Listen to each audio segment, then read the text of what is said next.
morning. We are going to call this meeting of the TRPA Governing Board to order. It is Thursday, April 24th, and it is 9:02.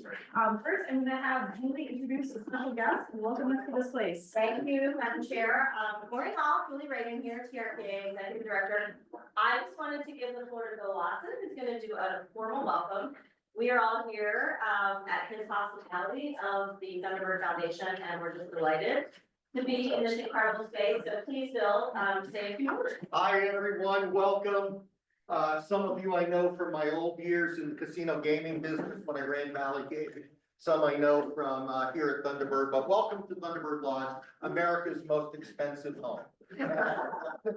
And you laugh, but in 1999, when Jack Dreyfus sold this property to Del Webb for use in the Snifflema land swap, no other house in the United States had sold for a higher price than Thunderbird Lodge at $56 million. Keep in mind, the Empire State Building sold a few years earlier for only $55 million. So yes, at one time, this was America's most expensive home. And it sometimes seems like that as the nonprofit continues to operate. So we're going to give you a tour a little later as we go through the house. But you are very much in a historic home at risk. This still needs the resources, the public attention, and all of the things it takes to keep a historic property up. But we'll tell you a little bit more about that later. Right now, probably the most important things from a housekeeping standpoint, restrooms at the bottom of the stairway here, best seat on Lake Tahoe, you have that view. And then more restrooms down the hall. First door to the left, stairway to the right, feel free to use any of them. I'll be back with you after your lunch break for a tour. Thank you all for being here. Thank you so much.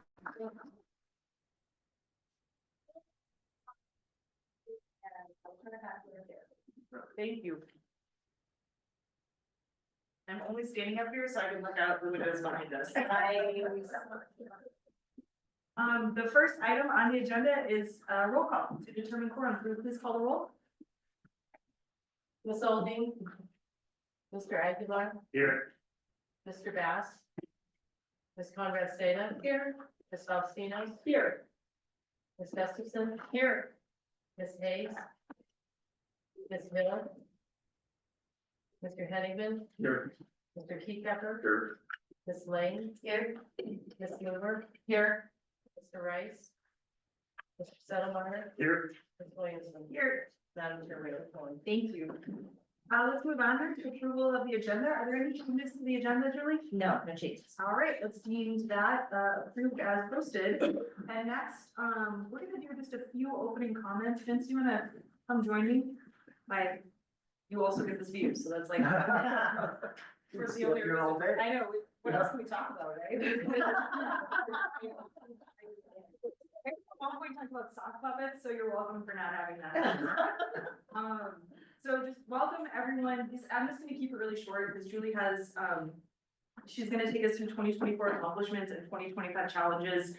I think, you know, for me, it's such a pleasure to serve with you, advice to serve with all of you. What I'm hoping for today, and I think we did a really nice job kicking it off yesterday, is talk about some of the enforcement places we've been, keep talking about housing and transportation and some of our other priorities moving forward. And one thing I'd really like to focus with you all on is how we do that most efficiently and the most respectfully. So I'd like to talk about, as you know, we did some new public comment rules that we're trying out. Thank you all so much for your patience and that. I'd like to talk about committee structure. I'd like to talk about how you all work together best, how we work with staff together best. So as we talk about our goals and priorities, we talk about how we get there together, and we do some of that groundwork today. So that's what I'm hoping to talk to you all about today, as well as talking about our strategy and our visions going forward. And then I know Vince wanted to kind of talk a little bit more about the actual meat of the substance going on. Yeah. Yeah, we were talking a little bit about stealing an expression from the Nevada governor, get shit done. And that, you know, that's what we're all here for. You know, this is a lot of time. You guys, the staff, are dedicating your careers to this. Let's make stuff happen. We have a great board and great organizations and really great alignment, I think, between all of them and know what to do. Maybe not You know, I always say, maybe not the 100% solution, but the 80% solution, which you can get done like in 5 minutes. You know, our staff could tell us what to do in 20 minutes and get 3/4 of the way there. Like, so there's a lot of low hanging fruit that we can pick off and not be constantly trying to get this precious policy that takes years to develop because it's never right. There was a term when I studied urban planning called satisficing, and it said, when you come to a solution that meets your criteria, you should go with it, because otherwise you're just gonna waste all this time trying to get something better, and it usually isn't. Anyway, so let's all work together and get a lot of shit done. Cause it's beautiful and it needs it, so There it is. let's do it. And those are our opening comments. Any questions? Thank you. Thank you, Haley. Thank you, Vince. I won't take much because I want to get this whole program going.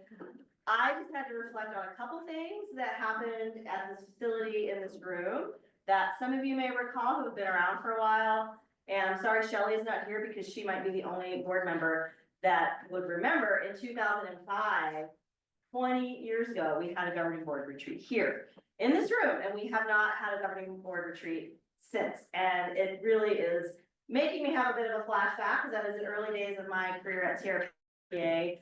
But I've been thinking a lot about those days, and when we had folks like Jerry Waldy on the board from California, Coast from Nevada, I mean, real legends that have made an indelible mark on the lake to make it have this beauty that we are all so blessed to experience today. So a lot of people have come before us, but that makes me think of what's coming down the line and what we have to do to focus to get shit done and not try to do everything, right? Because if you look around, it all matters.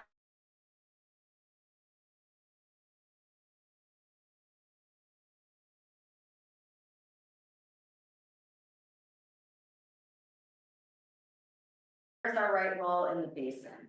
And going back to that time in 20 years ago, you know, one of the things that has really evolved, I'm not just talking of the recent accomplishments, but like over the last couple decades, is our work on fire. And some of you might have seen the email this morning that I sent from Jeff Cowan, our public information officer. You know, there was just a small couple acre fire right in Myers off Pioneer Trail. And it's just a constant reminder of what we're living with. But we should be so proud of the work that this agency has accomplished in whether it was the Gondola Fire of 2002, the Angora Fire of 2007, the Calvin Fire of 2001. Like, it's just amazing now that we are considered a national model for preparedness, and we have greater threats than we ever have. And so we need to lean in and do more, and we need to do it faster, and we need to do it more at scale, and we're going to talk a lot about that. But when you think of sort of those legends that were on the governing board before, you know, the thing that I see in common in this through line is that all of you as board members are here because of your passion. It's a volunteer gig. You all have very busy and important day jobs, and yet you are still here making the commitment month over month to make a difference for the future of the lake. And we appreciate it. As staff, we appreciate the commitment of the board, and we appreciate you making space for these kind of meetings. It's less structured than the formal dais at our office. Get away, take a minute, take a breath, have some perspective, and really focus on what matters most. So that's what I hope that we get out of it. You've heard from me a lot of recent accomplishments last year, this year. You've read that, we've done it together, and we will keep working because those challenges are going to be here 20 years from now. So let's do what we can in our time to make the most difference, get stuff done, and really focus our energy in the right direction in partnership with the vast network of people who love this lake, some of whom in the community that are here with us, our partners, and many who are not, and amplify our work collectively for the greater good. So with that, I will turn it over to Kayla McGee, our extraordinary facilitator. We are blessed to have Kayla again for many years now. You've been a facilitator of our governing board strategic planning sessions. And I thank y'all for being here, and I thank Kayla for leading us through the day. Hey, we can go to public comment. I'll do agenda review and then public comment. Agenda review and public comment. Thank you. And the agenda review will be very quick. Nice to see all of you. If you haven't met me before, my name is Kalen. The goals for these retreats remain the same, offering general strategic direction to the staff, in this case, so that they can go develop a work plan for you to review in the near term. Another goal for these retreats is operations, talking about board operations. And a third is you generally knowing each other better and learning and working together. And so we built all three of those into the agenda. We built you a sandwich. The bread of the sandwich, meaning we start and end the day with substance. The first of the is, why are you here? And what are we doing and how are we doing? So it's a mission and a purpose question.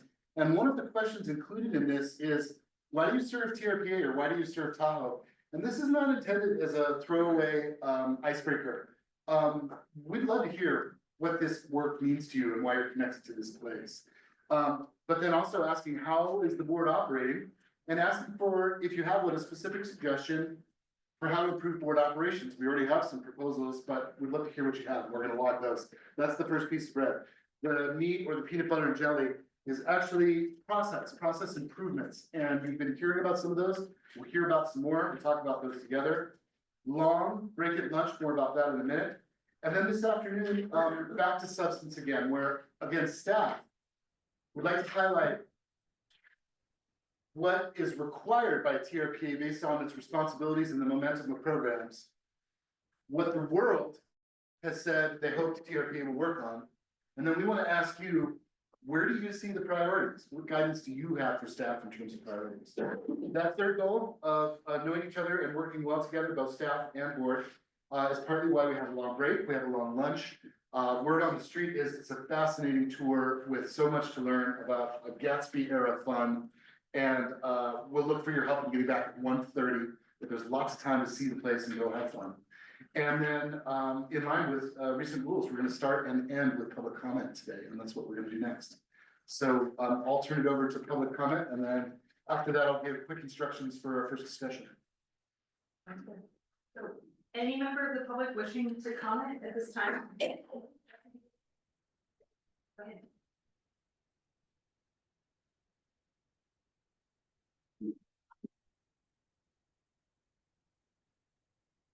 Good morning, everybody. That's Patterson, League to Save Lake Tahoe. Thank you, Madam Chair, Vice Chair, member.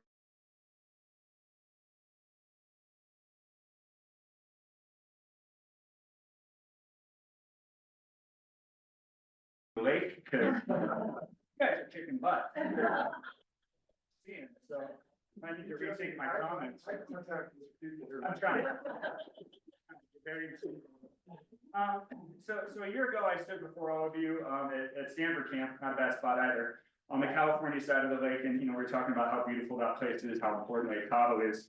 Today, we're standing in Nevada at Thunderbird Lodge, looking at the lake, talking about how unique, special Lake Tahoe is, how important it is to protect it. And it just reminded me that no matter what state we're in, no matter what county we're in, no matter what jurisdiction we live in, no matter what we do for professional life or private life at Tahoe, we all really have the same goal. And that's this lake, and that's to keep Tahoe blue. And it's also how important it is to protect it for so many people. And really what the charge of TRPA is and why it was created is I'm reminded every year and often, it's very unique and it's very special. And it's to tear down those boundaries that were put there between the states, between the counties, between business and environment. All of that doesn't really matter to the lake. And if we lose the lake, we lose everything. And that's really where I think TRPA has the power and the ability to kind of bring everyone together on the mission. And it's why it's so important. And so my comments today, like last year, will be very similar, but they're in that same vein of that TRPA is essential to protecting Lake Tahoe. That watershed-based approach was super important. Without it, I think we probably would have already lost Lake Tahoe. And if we don't lean back into it, we have the ability to lose it again as we begin to infight or squabble over things that, again, probably don't really matter to the lake because it doesn't know what state it's in, what county it's in, or what you like to do here. It just does what it does. So to get to the point, the three things we'd really like you guys to continue to focus on, and before I get into that, I do want to say we very much feel heard at the last governing board retreat. We've been working with staff, we've been working with you guys, we've been working with partners, and we've really seen progress on the things that we brought up last year. We're not there yet, and so there's more to be done. The meeting yesterday, governing board meeting yesterday, was really encouraging to see agendized enforcement compliance, to hear the discussion around it. I'm excited about hearing about thresholds today, and I know Dan Stevens excited to tell us all about them. But just to reiterate, the work's not done yet. So number one, thresholds. This is really what we're all aiming at. This is how you get a bunch of people in different counties and jurisdictions and different mandates and different hats to say, yeah, we're all in this together. The thresholds are TRPAs to create, but they're not theirs to own alone. We need to update our existing thresholds. Was it a decade ago that we decided we needed to update them? It was right around then. We still haven't done it. So if it takes 10 years to update 40-year-old thresholds, you can kind of do the math on, we're never going to get where we need to go. So we really do want to continue to follow the path we started in updating those thresholds, making them SMART goals, something that people can understand, we can measure well, they actually mean something, they have some relevance, and people understand them. And then they can be owned by everyone. And we have made progress. I don't want to say we haven't, we certainly have, but more needs to be done by the next threshold evaluation update. So we would like to see all of them updated. So that's about 3 years or so. I think that's reasonable. I know it's a big ask, but we got to get there and we got to get going. So we really want to see that happen. We also want to see every decision made by this board, whether it's permitting a project, approving a plan, amending a plan, whatever it is, even the discussion around plastics yesterday. We really always want to understand front and center, how does that help us achieve and maintain those thresholds, right? So then people can understand the intention behind the decision. And honestly, if we can't understand it and the people in this room can't understand it, how can anyone else out in the public understand why we do what we do? So just right front and center. I know it's already in there. I know you guys are already doing it, but we want to see it every decision. So we know, and we can be clear. That's why that decision was made by this board. And also compliance and enforcement. And I really did appreciate Julie's presentation and the discussion. I mean, compliance, you get better compliance by people understanding why. Why do I need BMPs? Why do I need to do X? Why do I need to do this? If you understand it, you're more likely to comply with it. It still doesn't always happen, and enforcement is required. It's why it's fortunate that TRPA was created in its unique fashion that has that ability to do some of that compliance and enforcement, whether through partners or for themselves. And understanding those levers are really important as well. A few of you yesterday mentioned that.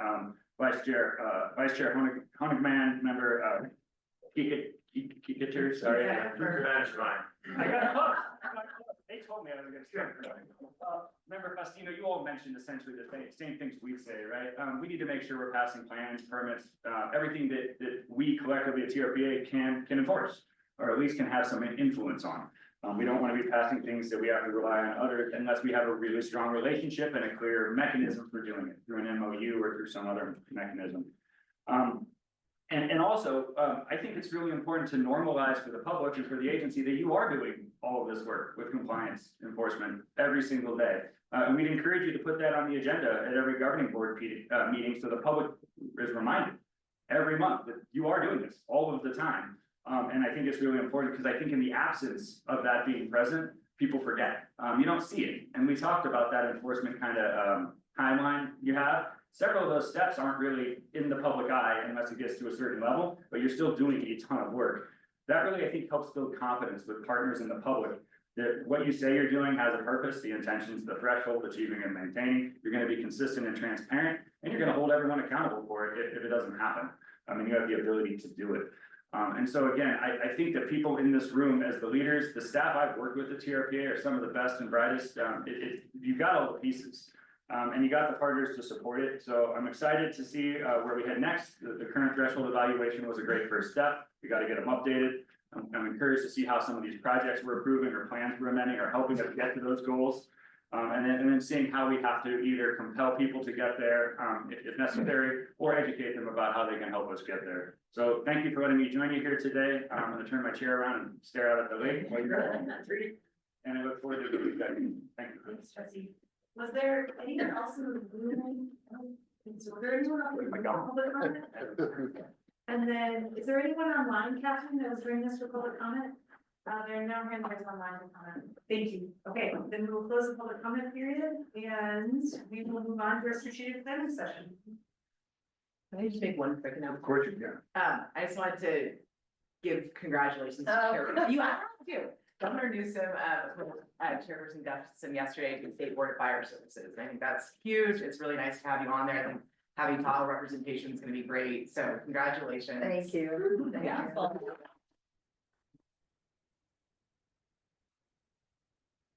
any other announcements or opening thoughts? Just an announcement and opening thought to say a big thank you to the full team that pulled this day together for us. So we have Mari Ambler, Kayla Horowitz, Catherine Houston, Ken Caseman, many other staff, Jeremy Facilities, we have Jeff Cowan in Communications.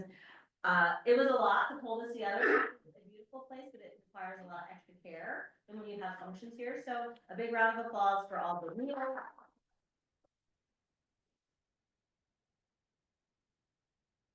Others?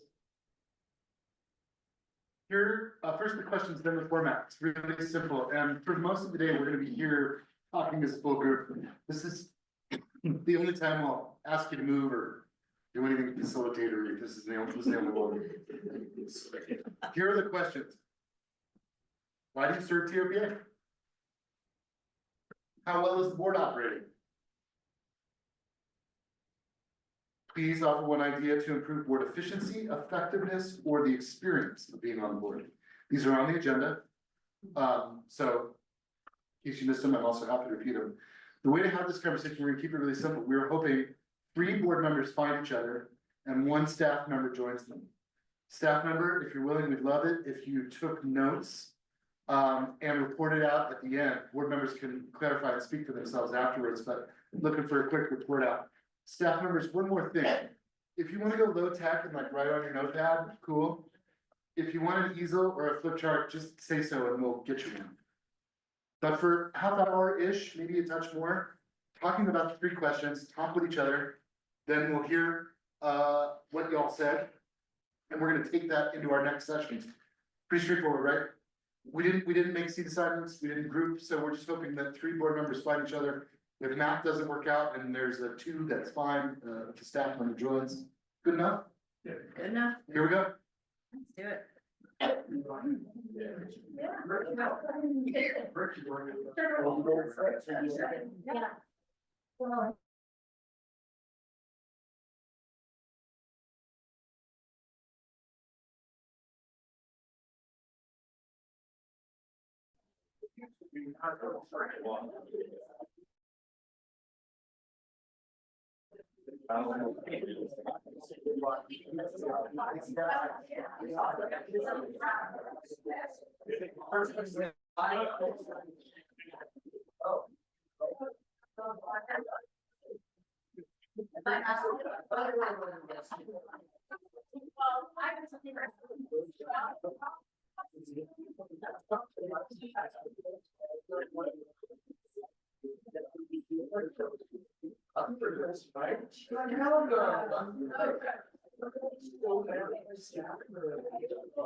So now.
You're not one of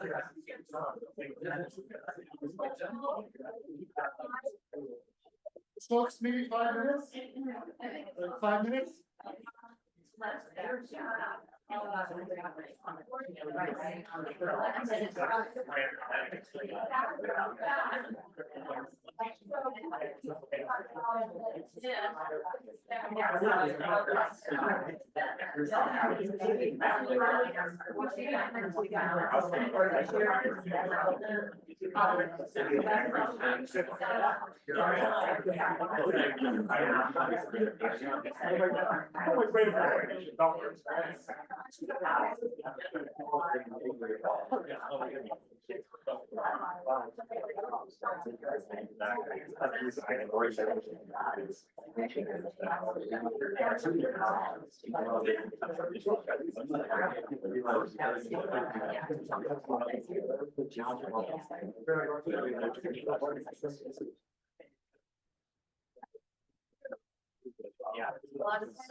Debaters. I didn't talk about the sound.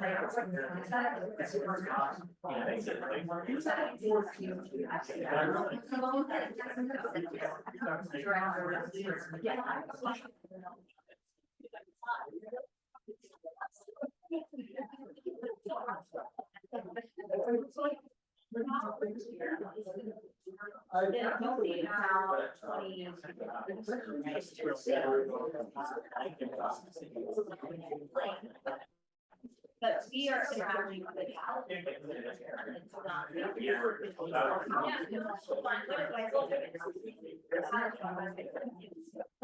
but like, we're having communication,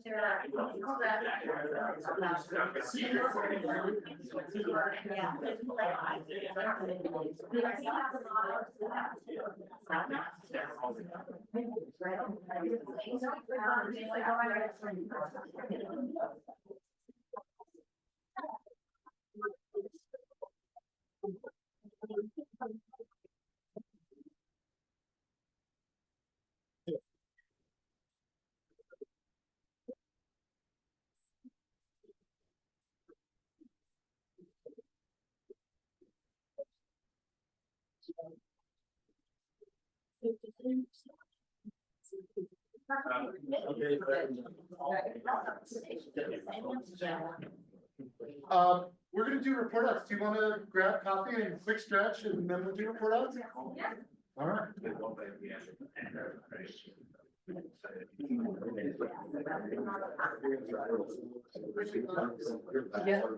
Yeah. Congratulations. Yeah, I know. Yeah. No, it is, that's it, it's only quarterly.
What's it?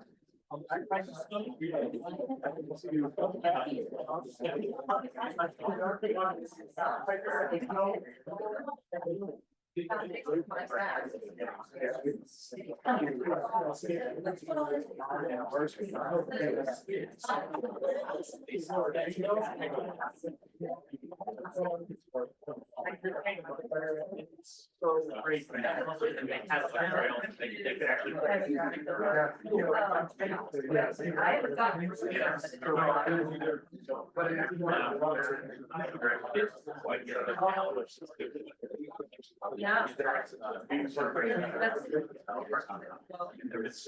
Okay. Please take care of yourselves as we go. There's no real structure to this. We'd love to hear from note takers just to set the scene. Let's see, what's a good way to do this? Why don't we do short reports from the note taker of each group? And we'll do that as, after each staff member from the table reports, board members are welcome to chime in and add any clarification. We'll do all 4 or 5 reports, however many have, and then we'll just open up the room for discussion. And we'll take a break and move on to our next agenda item. Is there anybody who'd like to go first? I can go first. And Devin, anyone you want to do this, 5 question or whatever, or just big themes? Yeah, Devin Middlebrook, TRPA. My group was Cindy, Brooke, and James. A lot of the first question, why do you serve TRPA? I think a lot of it came down to they love Tahoe, interested in Tahoe, and really want to make sure that they're the ones helping the agency move forward, not become stagnant, not go back to the old way of doing things. And really, you know, especially from the local jurisdiction representatives, you know, wanting to make sure that their county is represented by someone who lives at the lake, who knows the lake, and not someone who's disconnected from the regions. Overall, for how well is the board operating? General consensus that it's operating well, making nonpartisan decisions, trying to do a better job of listening to each other, put yourselves in someone else's shoes and understand that perspective, learning about each other's perspectives, improvements there. And there was also a +1 for the new public comment change. And then a lot of discussion on how to be more efficient with board meetings. One of the things talking about maybe some board commitments or board promises that you all bring into the meetings of doing your homework pre-meetings. There were some recommendations for maybe additional pre-meetings with staff or among other board members, board member to board member before the meeting, so you're going into the meetings prepared. Potentially limiting board member comments during the meetings, so we're not going down a conversation that's just going and going and going, and at some point you just lose the direction of where the conversation is going, and you switch to just having it and limiting that. Paying attention and being committed to the meeting and not doing other emails or other work on your laptop while the meetings are going on.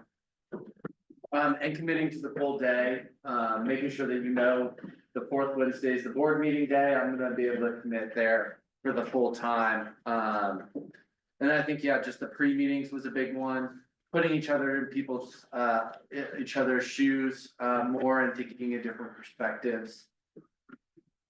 And then committee full board efficiencies. If a committee is gonna debate an item, talk about an item, work through an item, don't rehash that full debate, full conversation at the full board. Either work on the committees, do the work at the committees and trust the committee's recommendations to the board, or stop having the committee meetings and just have a discussion at the board. Don't do both. Did I miss anything, group?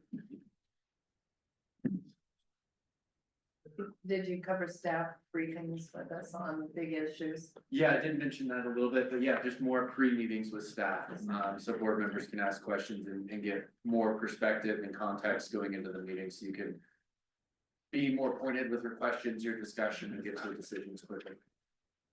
Let's mark that one. That's intuitively attractive and each comes with trade-offs and time commitments. So let's talk about what that means, but let's keep going before we do that. Thank you. You already asked, but anybody else from your group want to add any clarification? Please, please, please. When you say pre-meetings, I've been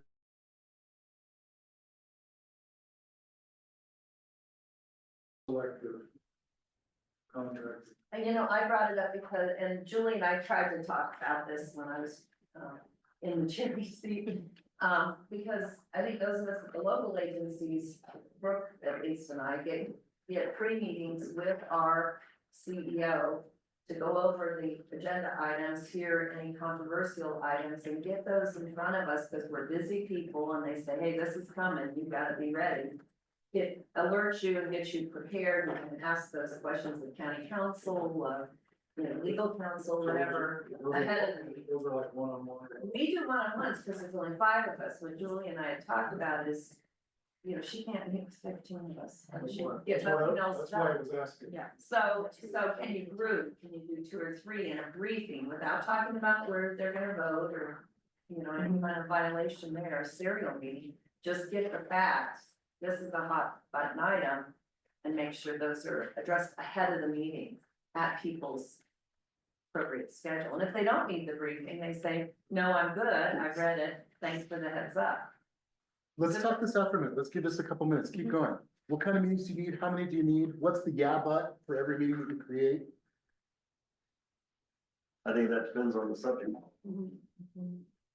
Yeah, I think if there's a complicated matter coming up, allowing or having opportunity for board members to ask questions of staff to fully understand what's happening before walking into the board meeting and getting the issue convoluted by opponents and proponents before you understand the actual mechanical request for the board, I think would be really helpful. If you play this forward, what does it look like for staff to think ahead of meetings and forecast and try to set out warnings and these are possible landmines, and these are the issues, and these are the players? You do some of that anyway. As we talk about this, play that forward, please. I'll jump in. Yeah, I think the question is, do we do ad hoc, which is kind of how we've done it. Like before Homewood, I think we did bring almost everyone that was interested to do it with board members. Because it was big. We did the same with the event center. We did a lot of individual briefings on the event center, but those are very big, like, multi-month, multi-year. Or do we structure something, every month?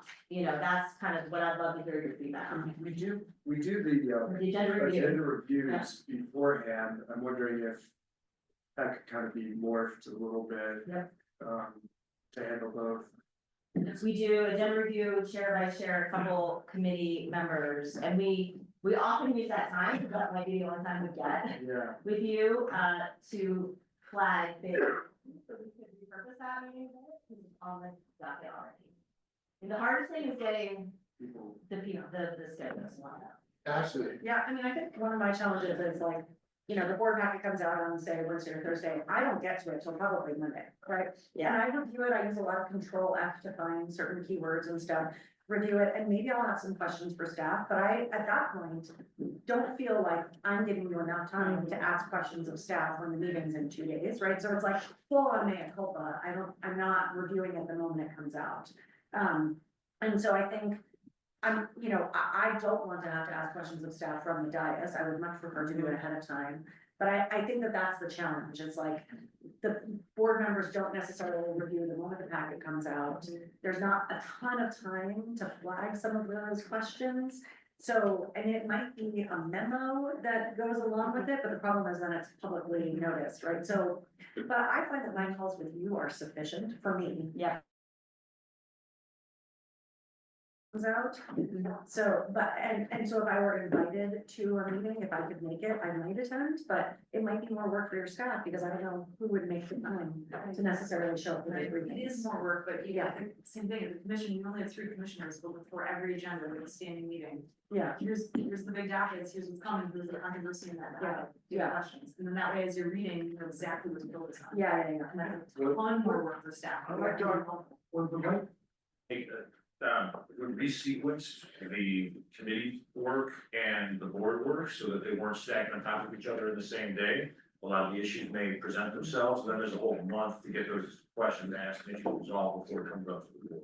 Yeah, I love that, and that's one thing I want to spend a lot of today talking about, is how to make that committee more effective.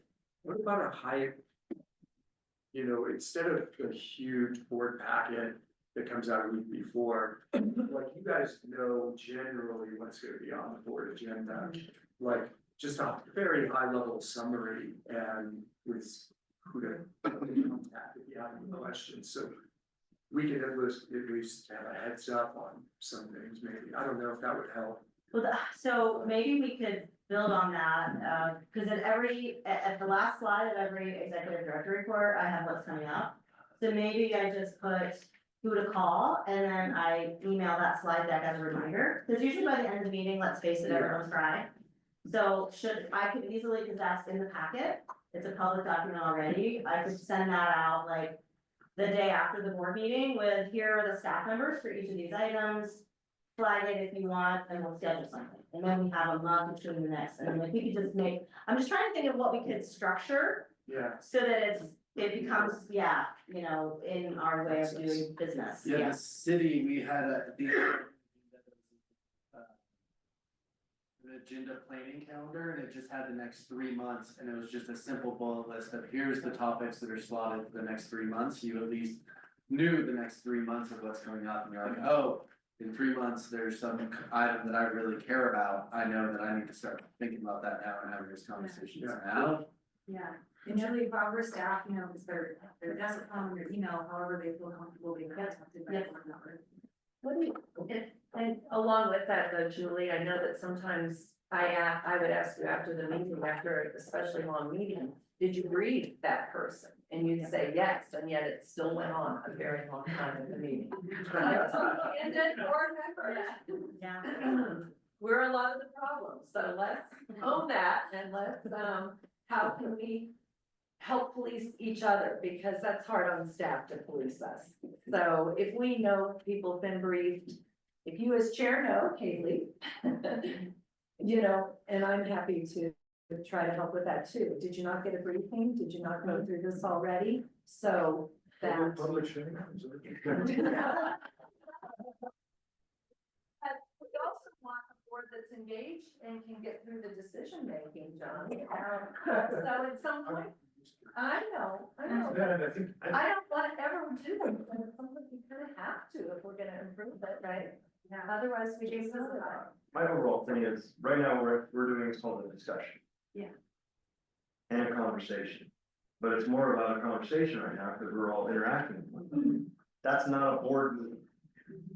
You go through the chair. You be signified by the chair, you discuss the issue, the next person's recognized. Going back and forth and bickering bothers me. Yeah. It shows disunity of the board and disrespect of the other players. Thank you. Well, I will do my best, but I think one thing I would ask of my board members that if I say it's time to move on, please don't talk over me. You can yell at me offline and we can talk about it, but at some point we gotta take a vote, right? And the constant respect of, until everyone in this room has been given the opportunity to discuss. Yeah. You don't go back. Do you think there's a time limit we should set on our comments? I've always thought that, but that's. no Or matter. at least a guideline, so that, you have 3 minutes to make your case on your point of view. But I think it's like, the language you use to make your case, that's problematic to me, because I feel like some board members use the time to make a case versus talk about the item before us, right? And in our group, we were talking about like, there are regulatory limits to the decision, right? The decision that comes before us is, TRPA can't just make a different decision because it wants to, right? There's regulations that the staff follows, and that's what comes to us in the staff report. So like, make a case, like board members should not be making a case from the dais for doing something else. We can be debating elements of the decision, but we still have to adhere to the regulations to which the entire staff abides. And one thing we talked about maybe using committees for is, as we're deciding on this permit, this is the regulation for this permit. It might not be what you wanted to say, but it's what it says, right? So if it's not what you wanted to say, let's talk about that in committee. Let's talk about updating regs. Let's do that at work in committee as long as we need to. But the decision before us isn't like, could the reg say this? No, it says this. Yes, yeah.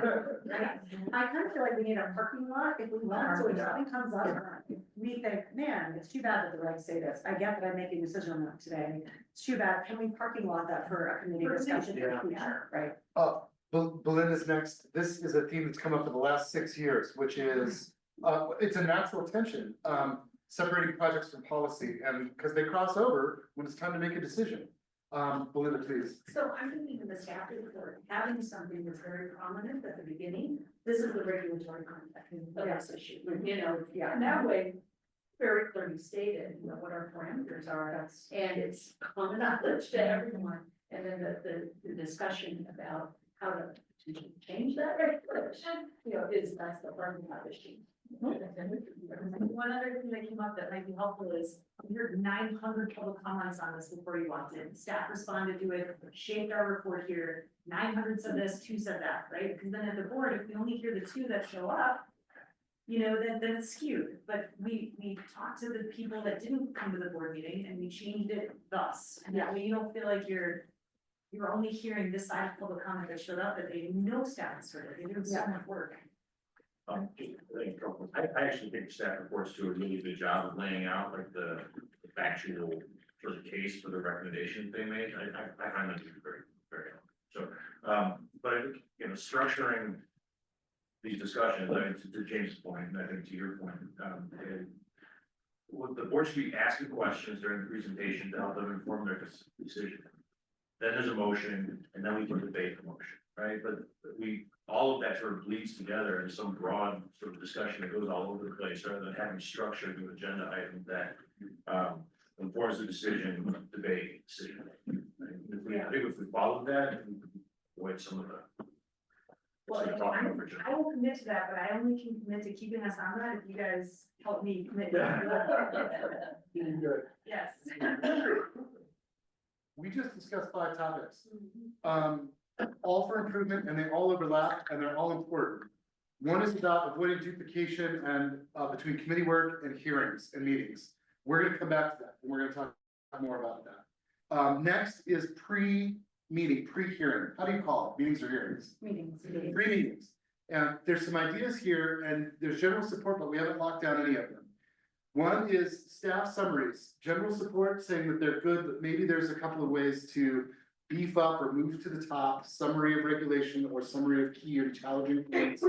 Also an opportunity possibly to summarize public comments that have come before that, okay? The piece of the pre-briefing, pre-meeting thing that we didn't lock down is I heard some of you say, I wanna meet in advance one-on-one, and I didn't hear it from everybody. And I don't think it needs to be a uniform answer. I'm just saying, some people want meetings, it seems like a good idea, and that needs to be figured out. Next topic. Post-meeting contact.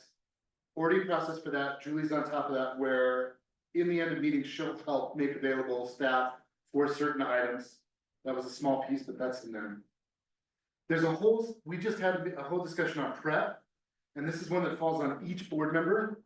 And this is doing your homework or finding a way to get briefed if you are having trouble doing your homework. And then there's a whole bunch of stuff about, well, actually the next category, the next conversation we have is about protocols in meetings. And a lot of this also falls on board members where it's self-regulation, a strong chair who will facilitate directive, but it needs support. In order for the chair to be directive and effective, you have to back the chair. You talked about a minute limit, you may or may not need that.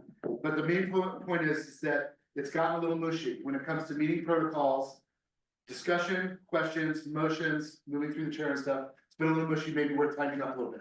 Yeah. Those were the 5 discussions. There might have been more that we just had. We're coming back to committee. That was only the first group.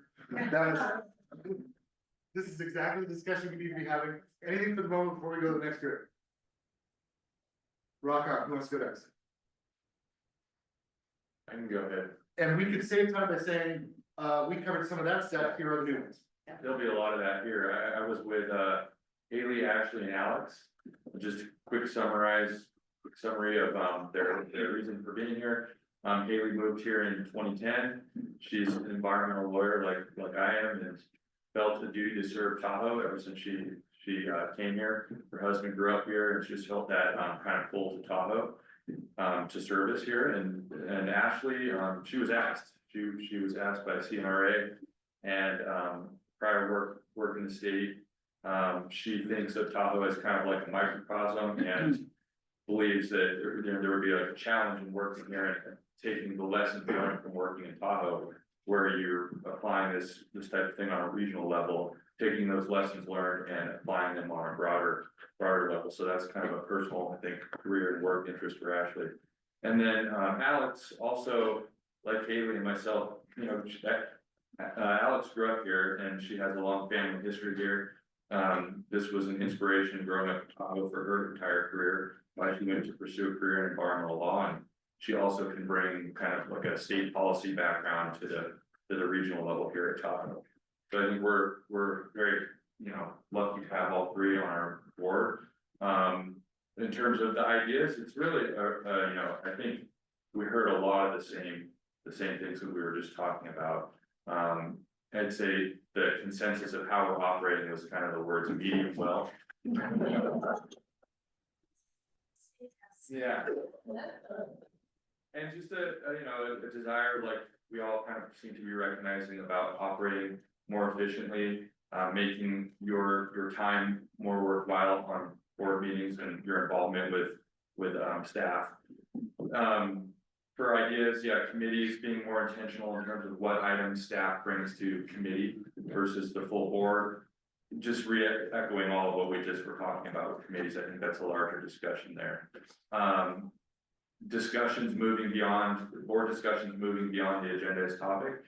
I'll personally take that as a little feedback of just to remind that, hey, maybe I need to speak up more in meetings to say we're not agendized to that topic. I think Ashley in particular had some great suggestions about bringing, you know, more context to like a summary of what the staff has been working on since the last time we met. Just more of, you know, the day-to-day operations that staff is doing, so that we can put what the board is hearing, you know, on board days into a larger context of all the work that TRPA is doing. Talking about not just our accomplishments, but some of the challenges we're facing, you know, and just again, putting that, getting more perspective for the board through, and to the public through like a summary of just all the numbers and things that staff has been doing, whether it's in the last month or some periodic period before, you know, each board meeting. And then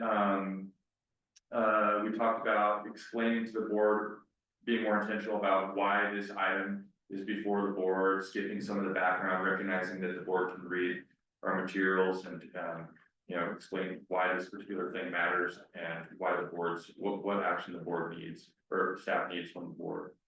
And we have to go more one-on-one briefings. And then also the concern about reviewing projects in compliance with the current rules versus what we wish the rules were. There is. And then, yeah, and then finally, Alex had a suggestion about issues that keep coming up in public comment. Some of these recurring items like evacuation, had the idea of informational panel discussions to sort of air more of that out and just even be more candid about what our limitations are in an agency for addressing them. Yeah, please go. I just want to flesh out, so the idea around like summary statistics is really just like a chart that could go at the beginning of either every month board packet or every quarter, something like that, of like all of the work that the staff have done behind the scenes, right? All of the permits processed, all the enforcement actions taken. And Alex brought up connecting those to the thresholds, right? So show, this is everything we've done, they connect to these thresholds, this is what we've accomplished. And that we don't have to, those don't have to be read into the record, they could just be in the packet, and Haley could read them at the beginning if she wants, but just reflecting that, again, what we're seeing as a board is a very small piece of what the staff does on a regular basis. And hopefully then get to some of the public commenters who say like, you do nothing, right? This is what we're doing on a daily basis. This is what the 75 people at TRPA are doing on behalf of the threshold for Lake Tahoe. Yeah. I love that. I was thinking yesterday on the compliance, right?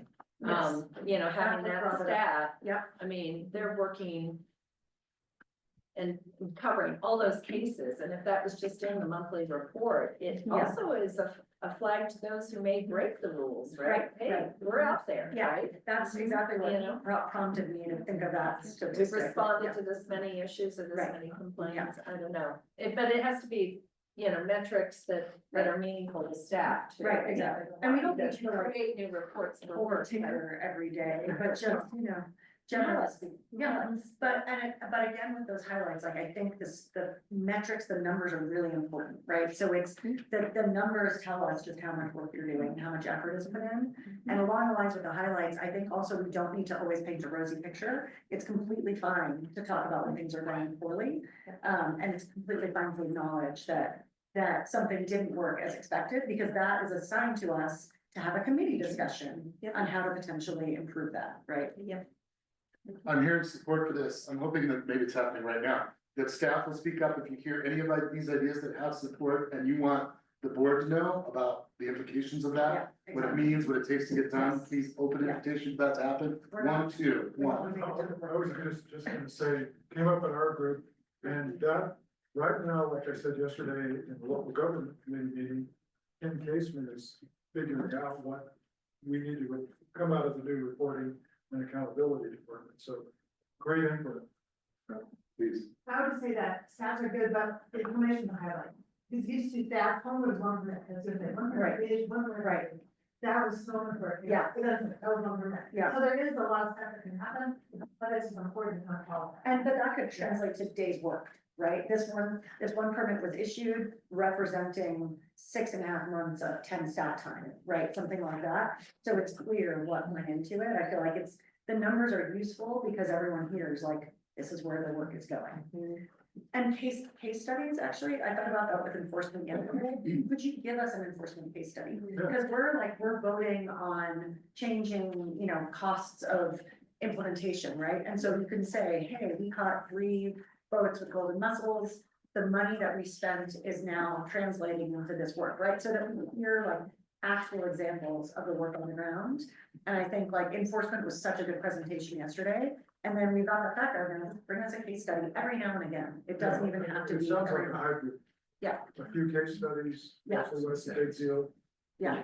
And comprehensive stuff. And when we get those public comments that, everyone's ineffective, we can say in our comments, thank you for showing the effectiveness of TRPA. So glad you're out there doing X, Y, and Z, right? We can put that on there too, so. I have a quick question before I do that. Haley and Alex, anything else you wanted to add from your discussions? Here's an open invitation.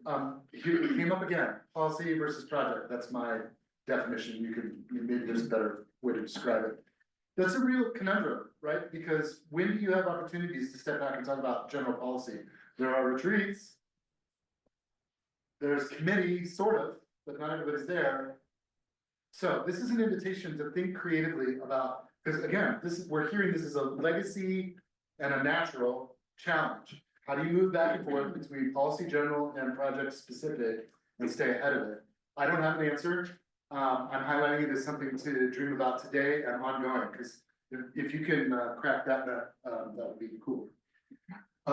Please. I just, when we were talking about that, I thought of my mind, that we've got these committees. Just throwing out like random brainstorming, but like some kind of a policy steering committee that met like once every, where whoever's on that group could, because sometimes these policy ideas come from a small, maybe 1 or 2 board members, and it's unclear whether, is that something everybody wants us to focus on, or is that, like we talked about a little bit, is that for a pet project of somebody? And so, that, we don't want to spend a lot of time as staff, I feel like, to work really hard on this one pet issue of somebody without knowing that's a consensus for the board, and we can't get that kind of consensus on these permit, approvals and things. So is there, a steering, just a policy steering committee that could just hear all these parking lot items and give some direction to staff of, we want you to look at the code of that item, change policy. Have we ever used ad hoc committees? I know when I was on the city with Brooke, if there was a topic like cannabis regulations, it became an issue we wanted to tackle it. So the city council as a majority voted to start an ad hoc committee and assigned 2 city council members to it to work on that issue and bring back recommendations. So you're not setting up a whole formal committee, but as policy issues come up, the whole board has to decide to start the committee. So that at least gives the majority of the board that's the direction that they wanna look at the topic, and then the folks that are especially interested in it could have those more detailed discussions in a less formal, structure. Well, good thoughts all, like we have 6 standing committees. And we do have 2 sort of ad hoc, we have the Tahoe Living Working Group and the Good Afternoon, the 2 weeks wait. The Threshold Update Working Group, and they kind of meet more as needed. But it's a great idea to think of the Regional Planning Committee as like the parking lot, like having a focused working group of the 6 members to do kind of a parking lot business. Parking lot triage or parking lot filtering and. Yeah, Does that Or work extending. you guys though? I mean, everything we do is like the most controversial, so. You guys put us at the end of the meeting, so we don't slow you. I am a Jordan policy person who loves thinking about Yeah. effective, efficient policies, right? So we make like of people who want to really hone in on effective policies, right? Like that can be a different group. And Some, no, but like, and also thinking about how to do that in a way that meets your budget and thinks about like fees and stuff, like I'm happy to do that stuff. it sounded like a live cereal commercial. Give it to Vince in the Arctic, they'll eat anything. Dating myself, but. We're there, I'm there. We only have 2 groups left, but we're accelerating and we are gonna take a break at 10:45 no matter what, and please take care of yourselves. That suggestion, we had a couple in there. Either ad hoc committees or look to the RPIC to kind of do this triage and filtering of upcoming items. I don't think we need a final decision. I think maybe leave some room to play with that. Who else? Thank you. Thank you so much, group. Who's next? Please. We can go, so in our group, we had Vince and Ben. And in terms of why they're on our board, there was a lot of comments about just Tahoe being such a special place. We, as an agency, we have very missions, people are very interested in being on our board because of that, and just kind of the intersection between planning, background in development, and just policy, all that.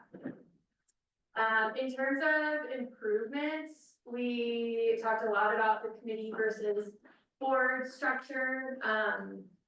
There were some comments about needing to trust the folks that are on the committees, that, you know, they're diving into the technical details, and that when it actually comes to the board, you know, the board members need to sort of trust that it's been hashed out in the committees, and potentially putting some items on consent, or just doing short presentations if they're going to both committees and board, especially if it's the same day. We also talked about enforcement and how that should be kind of an ongoing conversation, similar to what has been mentioned. In terms of efficiencies for board time, Vince suggested having like the executive summary that we showed for the transportation with RTP yesterday, you know, having something like that, sort of like a glossy 1-2 pager, hopefully not 20 pages, but sometimes 20 pages, up front, and then having just attachments to the full reports, to make it easier for board members to kind of get a high level summary of what's going on. Talked about thresholds and how we have so many thresholds, and some of them are sort of irrelevant at this point, so we need to go back and kind of narrow down of like what is actually actionable and enforceable at this point. And then, yeah. Yeah.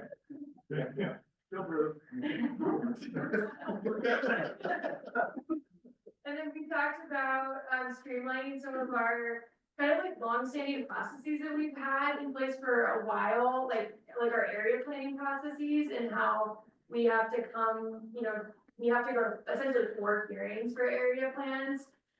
Even like the smallest amendment, and how that, you know, some of those amendments or some of those processes could be delegated to staff to just do like an administrative review of whether, you know, if it's meeting our regional plan and code, whether staff can essentially just make that determination, and it can go through the local process, and it doesn't have to come through our, you know, lengthy process. And just, you know, not only area plans, but other processes that we have right now, just trying to make those more efficient. And then last, just improving upon, we've had a lot of discussion about our public comment processes, so continuing to sort of build on those and make improvements. Did I miss anything? Vince, Ben, Hester? Ben had a comment about board members not in person, if you wanted to clarify that. Yeah, more from the chair, I think to be able to manage the meeting a little better, if you sequence comments so that everyone who's in person can go first, and then people who are on the phone or virtual sort of get sequenced at the end, just so like people aren't talking over each other, and it's more difficult, I think, as a chair to manage people virtually, so if you just segregate the time, it makes it easier. Mr. Vince. Go ahead. You go. Well, I was gonna say that what Vince said about the first packet he got was 1,500 pages laid out on the board. It's like, ah. I said it was louder than that. Yeah, I think he got it as a chairman, but that tied into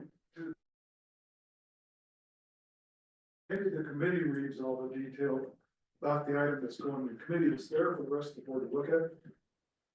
This isn't on the committee. He doesn't have to read 150 pages about this topic that the committee's going to cover. Issues was, I trust Ashley and Alex and whoever to look at the natural resource issue that I don't know much about. I hope they trust me to look at the development issue that I know a lot about.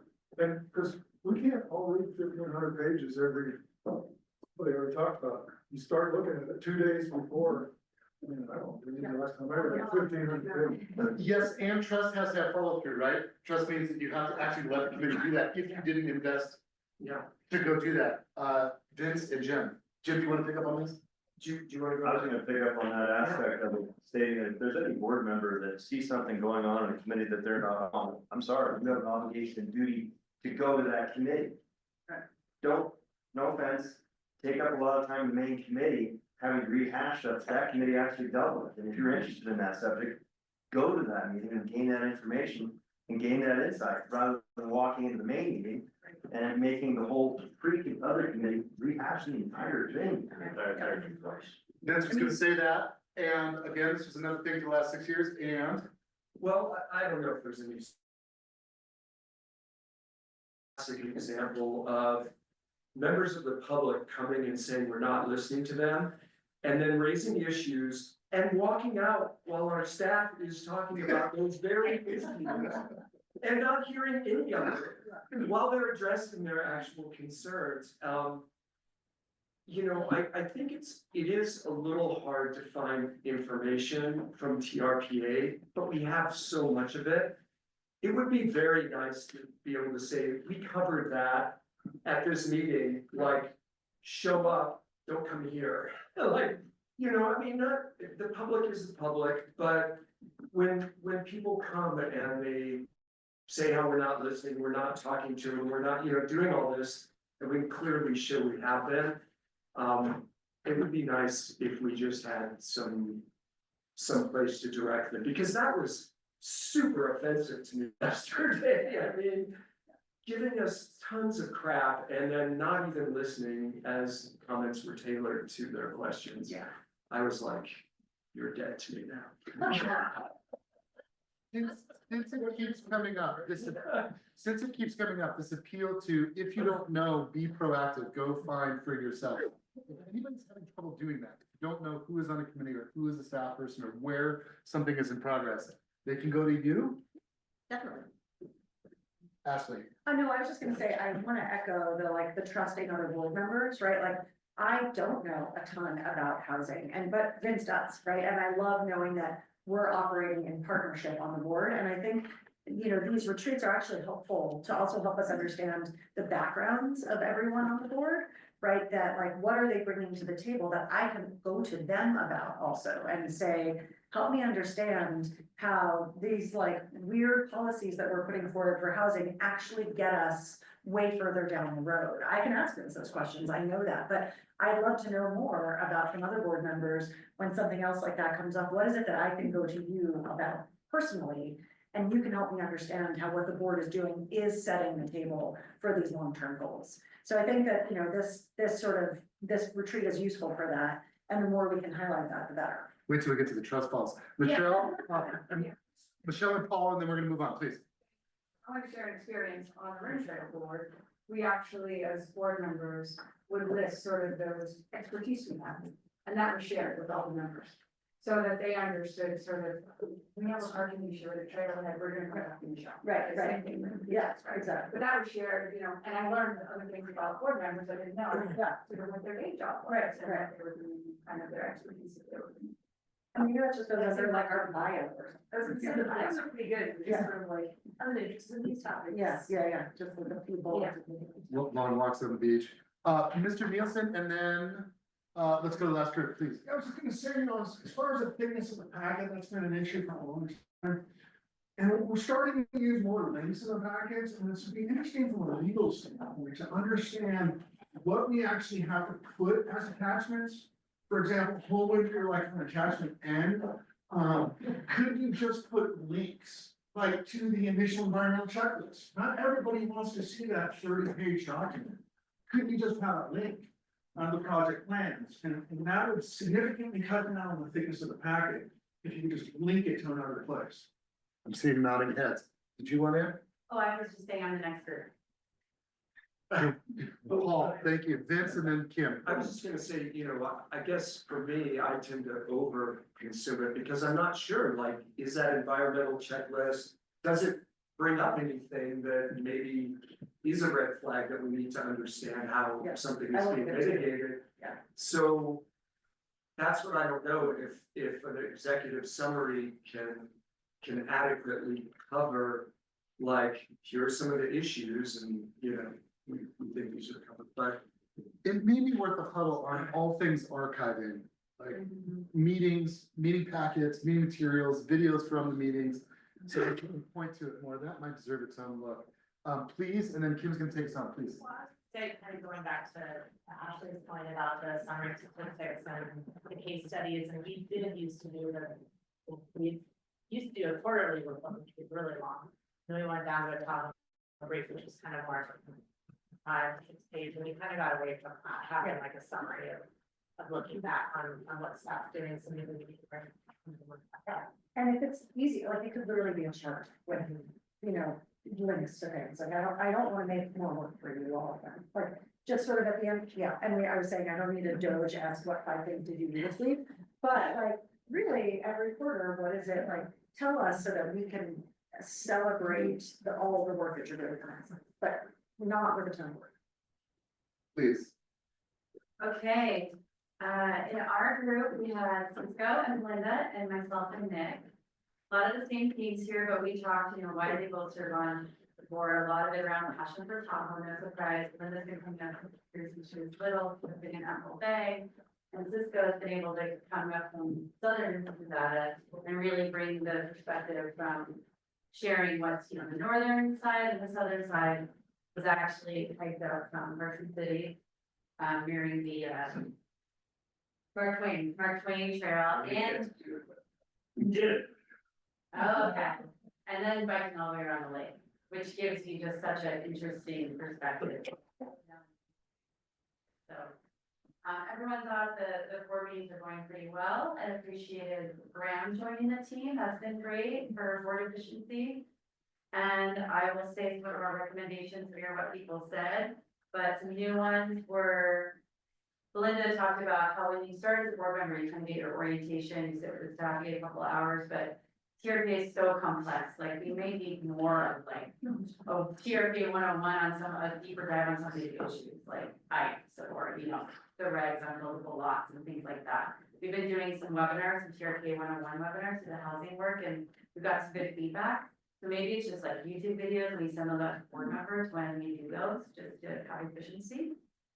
We got a couple plus ones on liking the new public comment structure for efficiency, but we'll have to keep seeing how that goes, we get some more action items and just we're testing out, so that's great. A lot of the same themes on the committees and trusting your committee chairs on managing that. Some really practical suggestions on like the agenda, links, hyperlinks they would love. maybe even it's an index of all the documents with links that you can easily, that's scannable, or just in the agenda that says, here's where you can find more about this and about that. Not everyone needs a mailed paper copy. You should be able to like opt out in, maybe that's just an opt-in if you need it. Yeah. And, we talked about, when we talked about the threshold evaluation, and we got to do some breakout sessions, like that was great for actually getting to talk to each other more about issues, so doing some more of that. What did I miss? Anything? Great, more meetings here, I think that was on your list. More meetings, that was ours? Yes. I thought I heard your group say that. Yeah. Esther, After we did the housing breakouts, and I know we've done other ones, it seems to me we've consistently gotten feedback from the board that we like those breakouts. Yes. Yeah. So, okay, that's all I want. Yeah. Yes, Okay, so that's good. I think we should try to plan some more of that. last comments to close this section. Thank you for your good work, those are good actionable ideas, we've made progress. That was great, got a good meeting. Please take a break, we'll call you back in about 20-ish, maybe 25 minutes, we'll see you in a bit. Don't forget to go outside.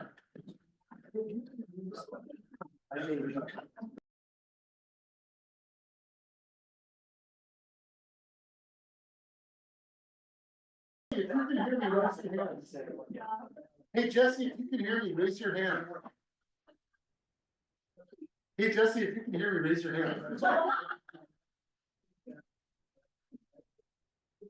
So, thank you. Elementary teachers taught me that.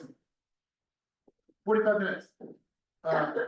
We're gonna have a discussion about continuing on board operations and protocol, specifically getting a little deeper into committee. Pre-work, public engagement talks, 45 minutes for this. Good time for a walking tour and lunch after that.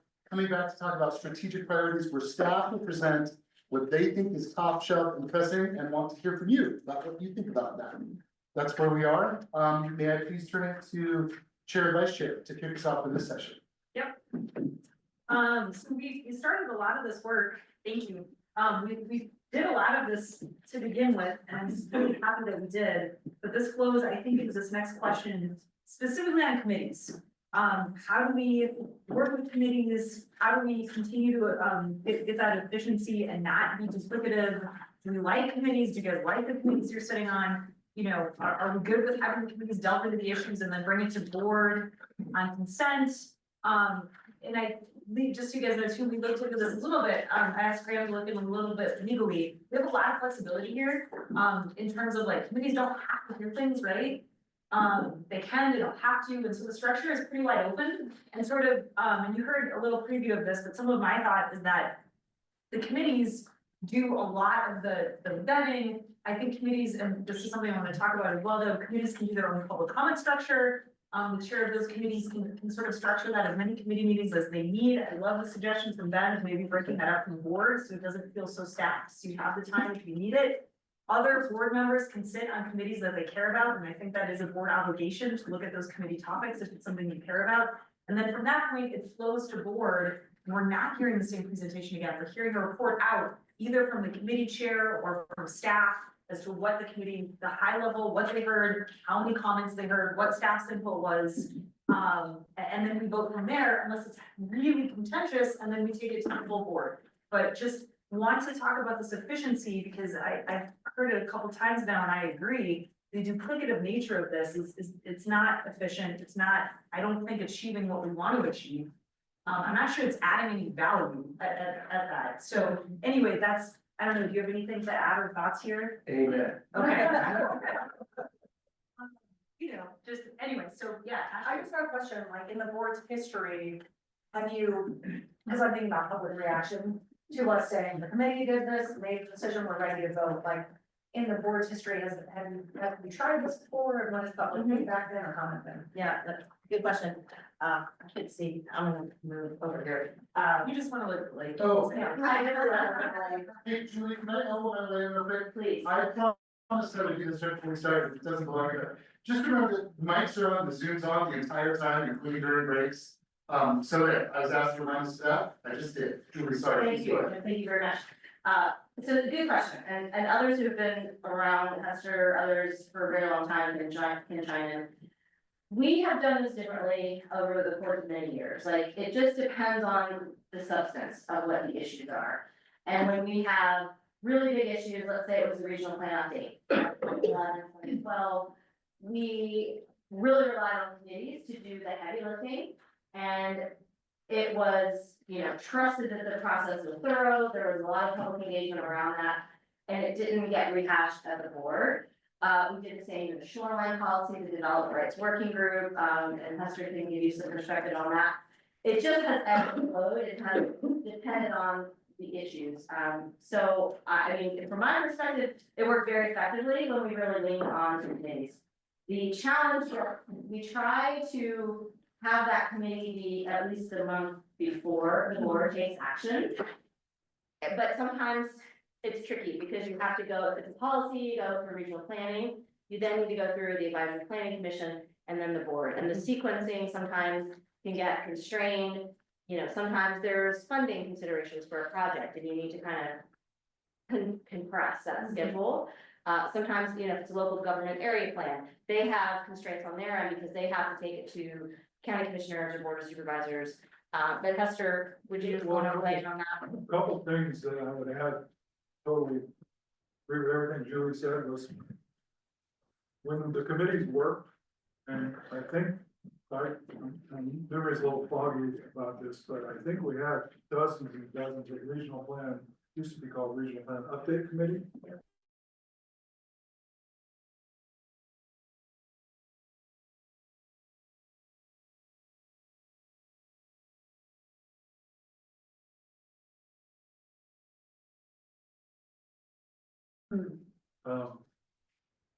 For the ones that were a little shorter, but still, kind of like that. What we would do is we would come, like, I'm thinking of the development rights strategic initiative, the Main Street Management Plan, those kind of things. We would come to the board with a work plan, with a Gantt chart. Here's what we're gonna do each meeting, and here's what we're gonna do between the meetings, and here's the date, the months.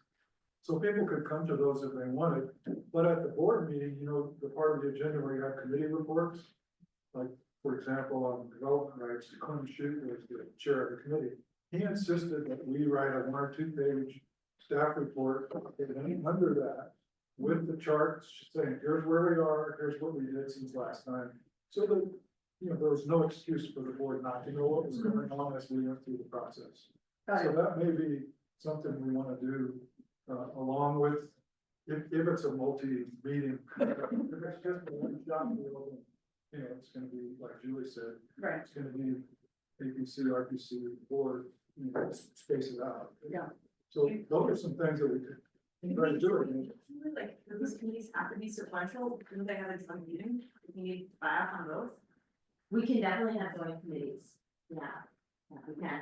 It just with the 6 committees and the 1 day. We also used to have the 2-day meetings, which will not work in today's. We just can't do 2-day meetings.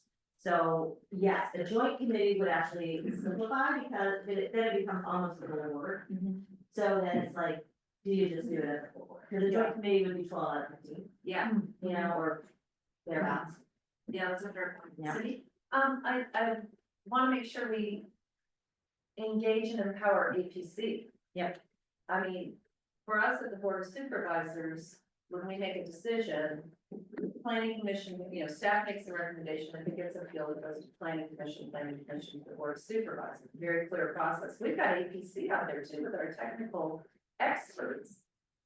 And so are we being redundant to some of the work APC is doing? I don't know. Staff would know better if we're hearing the same people at. No, I think that here's a scenario that I think it would, you go to APC because they have a different perspective, and they will make their recommendation. If you want to have a consent item at the full board, we go to RPC.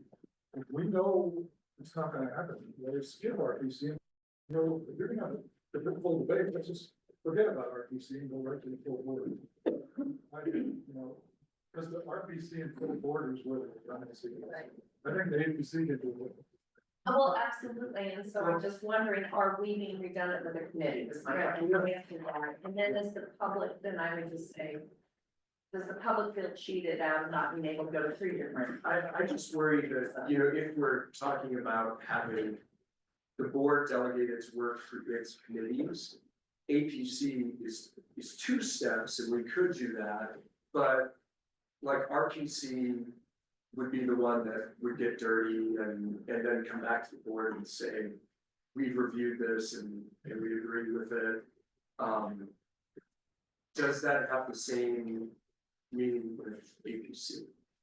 When the rest of the committees don't have a similar entity to rely on. So I guess I was just thinking of it in terms of us deferring to other board committees to get the work done.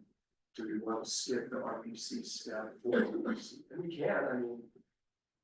I think the APC gives you a different perspective than you guys on the RPC. Yeah. I mean, Graham and Julie and I were just talking about the cases where Graham is working on some of the suggestions. But I think where the redundancy is full RPC, full governing board. You kind of have to go to APC anyway for the compact and all that stuff. So I wouldn't say to take out the APC, but I would sure talk about whether you have RPC and board or just one of the other. I think just be more like RPC and then it's consent. Yeah. Board.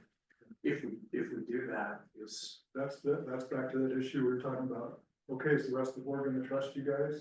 And that happens with all the It's something that I don't wanna, it's just, you know, for the board, it would help staff, I think sometimes is, do you prefer executive team and staff level to make these decisions about, hey, should this go before the full governing board or put it through committees, or should staff just kind of, you know, go through committee and then bring that to committee and kind of trust the governing board to, you know, defer to the committee's recommendation. It's kind of like 2 different approaches. One you'd be putting it more towards Julie to sort of make the decision of the, you know, the cell phone appeal, the cell phone appeal. We could have just gone straight to the governing board and made that decision. But does the board want to have that control and just say, oh, yeah, we're comfortable with this legal committee, but we need to trust us as the board and our colleagues to defer to legal committee's recommendation. And I think that gets us back to the committee chairs themselves, I think should be weighing in here and should have some trust in our committee chairs, you know, we heard this at committee, here's everything we heard versus, you know, we talked to team staff, they said this is. And duplicate that work is what really hurt, so at least but I want to hear from everyone else, my 2 cents is committee chairs can weigh in and other committee, like they can help make those judgment calls, so we think they should stay here or should this go back to the board? I mean, the side answer would be, I trust Julie for some of the decisions, and then the weightier ones bring to your agenda review and talk about what is the process on this one, and should we skip the committee and go to the board? Yes, The committee chairs are there, yeah. I worry too, you and I talked about this a little bit just today. That if we're setting this up, that if it's heard by a committee, we're just gonna kind of have this impression that we're gonna trust what the committee did. There are circumstances where, for example, the cell, that was a Placer County, you know, big issue. And it's possible that being heard by RPIC, there was no representation by Placer County specifically. So I do think I like the idea that chairs could work with staff to determine what the best process is, given the time. And I think that in that case, like, so you happen to be out of town, so it was a complete surprise to you that I was coming, but that might be one of those where, knowing that it's on the RPIC docket, that Cindy would join the committee as an interested and effective board member too. That's one way of handling it. Could you do that? I mean, you can attend. You can attend, but you attend as a member of the public. Yeah, she would be on. That's right, so like for that example, that was legal committee, and Cindy's not on legal because you're on ops, and they meet concurrently, right? So that's the other dynamic, that sometimes there might be an issue, and we're trying to run them sequentially, so that we don't have committees going until, 8 PM. But that's very possible. Yeah, we could figure that out, and we could do that in a way, in consultation with the committee chairs and the chair and vice chair. Behind you, Julie. So my opinion on that is that we should trust that staff, when they make that decision, they're consulting with the appropriate board member who would have, let's say, in something like this. So that to me, even resting with the staff seems to make a lot of sense, because you know these issues, very well in terms of who those, particular board members would be, or even staff from those jurisdictions that we need to check in with, hey, this may be an issue, what do you think, what is your local perspective? And I feel really comfortable with that decision, and I know when this came up at the legal, I was really surprised, that how much controversy and the, different opinions that came up. And I think that going to the full board would have made a lot of sense, in a situation like that, when you know that there's been a lot of input, and not having, full on discussions on an issue. The exact same. Right, and sometimes you're not gonna know that. Something comes out of the blue that, just is unforeseen, but if you have initial, I think that's very important thing for that. This is an anecdote, but Kim and I led the staff through a process mapping exercise over several months on getting things ready to come to you all. And one of the things that got added to the process was a spicy check. Is this a habanero? So it needs to. Yeah, so if we could figure that out, working with you all, like, this is a habanero, this is a, this one needs to go to the board. That's gonna be, that's gonna be the magic part. I suggest we bring the issue to the wall. Yeah, I think you should. For sure, the bar proposal, yeah. That's a for sure. That's definitely, I see score. Yeah, and then committee chairs, do you guys feel comfortable presenting a more thorough layout for the board, or do you want a staff member there with you, or how do you wanna, because that way, too, we don't have to do a full thing, but that puts some more weight on committee chairs, so their comfort level summarizing there. Create a template. Yeah, very point, yeah. Here's what we talked about, to do that. I know, and, I know, I'll pick on you because it's a good example, but Greg, you do a really good job of, here's what we talked about, here are the numbers, it's a nice summary. So, that sort of is a good model to go from is here's a 3 to 5 minutes that you can talk about, but instead of us all hearing the 2 hours you guys did, it hits the high points. Right, and instead of just saying we recommend approval. Exactly. Right, right. And one, as chair of legal, one reason I just pass it through is I know we're about to do the exact same thing I just heard. So and that's, I think last board meeting was why I wanted to talk to you all about this, is because, we felt some frustration, I think, in legal. Why did we do this twice? So this is helpful. Great discussion. Where else would you like to go with it? Well, it's not, I guess, just to have it sounds like we are okay to bring more to committee, that committee chairs are gonna work with staff to figure out sort of a touch point on what should hit committee and what should hit the board and have that discussion. Maybe a spisometer about. And then some trust from all of us that committee vetted it and have a good readout, and then that way we can vote it. Yeah, James. You may also think of the approach of the legislature, which sometimes decides that an issue is too large. And even if the committee hears it, you're gonna rehash it. If you have that, you may decide just to say, let's skip this and send it to the committee as a whole. Yeah, that's a great point. Like halfway through the presentation, if you see you have 200 public commenters, you can be like, I have great news for everyone. We're going straight to the board, right? That's a really good point, is that you can shift it up to the board at any time. And then there was the other thing about trusting staff to do more work administratively or ministerially and not have to bring every little thing to the board. So like in our pick, if it meets with the goals of the regional plan, you know, and it's just a lot line adjustment, basically, like we've dealt with the last couple of meetings. Those can be done by staff and they just end up as consent items or something for us. And anything can be appealed. Yeah. Exactly, or pull off consent. Or pull Oh, off pull off consent. consent. Yeah. Paul, did you want to share what you were thinking about from the staff? Let's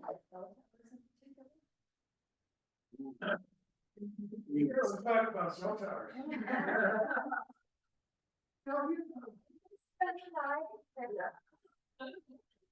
Just briefly, we've been talking about, you know, perhaps changing the way we review cell projects, you know, because it is a touchstone issue at the local level, as we saw in that last meeting. And perhaps, you know, looking to local jurisdictions to take action on these cellular projects first, because it's a local issue, it affects these neighborhoods, sort of on a personal level for some people. And get that, local jurisdiction sort of dialogue and approval, before coming to TRPA, as the regional agency. So that's something that we talked to Julie about and, Cindy about, and we'll be discussing with the other jurisdictions, and hopefully, again, keep those sort of local issues at the local level first. Could we even eliminate it coming to TRPA if the locals do it? And hopefully that would be the next step. Yes. Well, you know, I know there's a bigger debate that went on in the last legal and the board meeting. But some of the comments that were made that Placer County didn't respond, we can't find any trace that we were ever asked. If we were asked, we probably.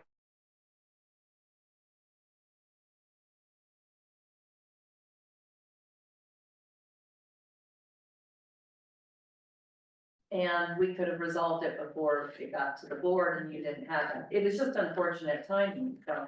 But even then, on the fly, we wouldn't have known that he would say, gee, I talked to Placer County. Yeah. You know, And maybe part of our spicing meter is make sure we always talk to someone from the jurisdiction where the project is, before we decide where it goes. where it goes. Yeah, yeah. Well, and I think to that point, I will always trust staff, and staff says, hey, the local jurisdiction heard this. You know, as opposed to having the representative or someone tell us that, staff, and that's more work again for you guys, but we will hear that and say like, awesome, that, and we can take it off our plate, I really like that. Yeah, we can put it on consent calendar, it's got the local jurisdiction approval. Totally. Yeah. So consent's gonna probably get longer, and I guess then Julie, if people, the agenda comes out. This a week ahead, so if people see something on consent. I guess maybe the ask is, you maybe participated at committee, if you saw the issue even before that, and you know it's coming up. If you see something on consent that you're gonna wanna pull, you do that not the day of, so that we have a chance to get staff up and batting to present that item. And the committee chair knows they're gonna present it. And obviously, you can't always guarantee that with your schedules, but to the extent you can, if you wanna pull something off consent, if you give someone a heads up so that the presentation can be ready, that might help. And we kind of need to enforce a pact between ourselves, you know, since anyone can just ask something to be pulled off consent, that there maybe are some specific reasons when that's okay and when it's not, because otherwise I just worry anything with any controversy, which is every cell phone tower and you know, half the other things will always be pulled off. So it'd be nice if we set some kind of like, this is when and why we do this. Yeah. First on that, what was the requested time in advance? What's a reasonable time in advance if you wanna pull something off? Just not the day of. Just not there, more than day of. Ideally by Monday of the week, Maybe when you get the pack. but yeah. And this is one where I don't think that they're, am I really gonna say this? This is one of those pornography things, you know, it when you see it. Yeah. We may not need super specific guidelines about when you pull or not, but just try to elucidate right now, like when is it reasonable to pull something off consent and when is it not? This doesn't have to be code, but like, just speak it, like what are reasonable guidelines? Or because just When- maybe Kaylin, just to clarify how it works today, right? So Graham, you might wanna jump in, I mean, it has to be a board member request to pull something off consent, right? And so typically that flows from some public input into that process. Is that a fair characterization? Yeah. Well, I would think pull something off consent, it'd be because the member wants to vote against it. right? First and foremost, or be if there may be a factual dispute or something like that, just act, so that you can ask us a question about something on consent or not for reasons. I've also seen consent agendas where they say, can we vote on all of the consent agenda items except this one? And then they vote on the other one, so the people that wanna vote no on the other one can do that. So they don't have to vote on the whole consent agenda. But they don't have to have. But you know, so what is what it's. No, you say if there was 10 items, if you wanted to vote on against number 9. Yeah. You said, could we vote on the consent agenda minus number 9, and then vote on number 9 separately, so you can vote against. Well, and I don't know how Placer does it, but I can speak on behalf of El Dorado County. We often have 40 or 50 items on consent. And oftentimes a board member will say, I'm voting no on number 9. Mhm.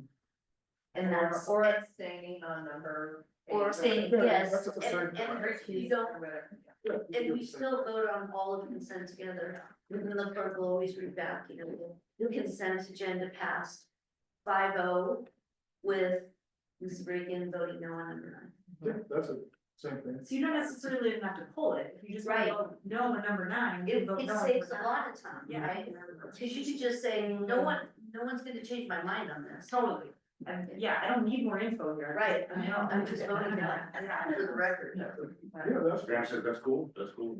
Yeah, no, that's fine, yeah. That's really efficient, that's very good, Very nice. I like that. I do have one more Yeah. question. Oh, sorry, Julie. No, please. I was gonna say, so another thing we see a lot of, and we talked about this at the opening session, but just to follow up, are these information only items, right? Like, yeah, enforcement, everyone loved that, more of those. Do we need some of those at committee level? I think that was maybe one of Alex's idea, is like a panel at committee level to really get into the meat of the issue, and then we can maybe not do that at board, or we can get just we're all literate, right? So we can read it at some point, you know, when we have time. But do people have thoughts on what we're seeing? Cause we don't get a whole lot of information only, I don't think right now at committee level, I think it's mostly getting the board. Do people have thoughts on what we're seeing at committee versus board for like those information only items?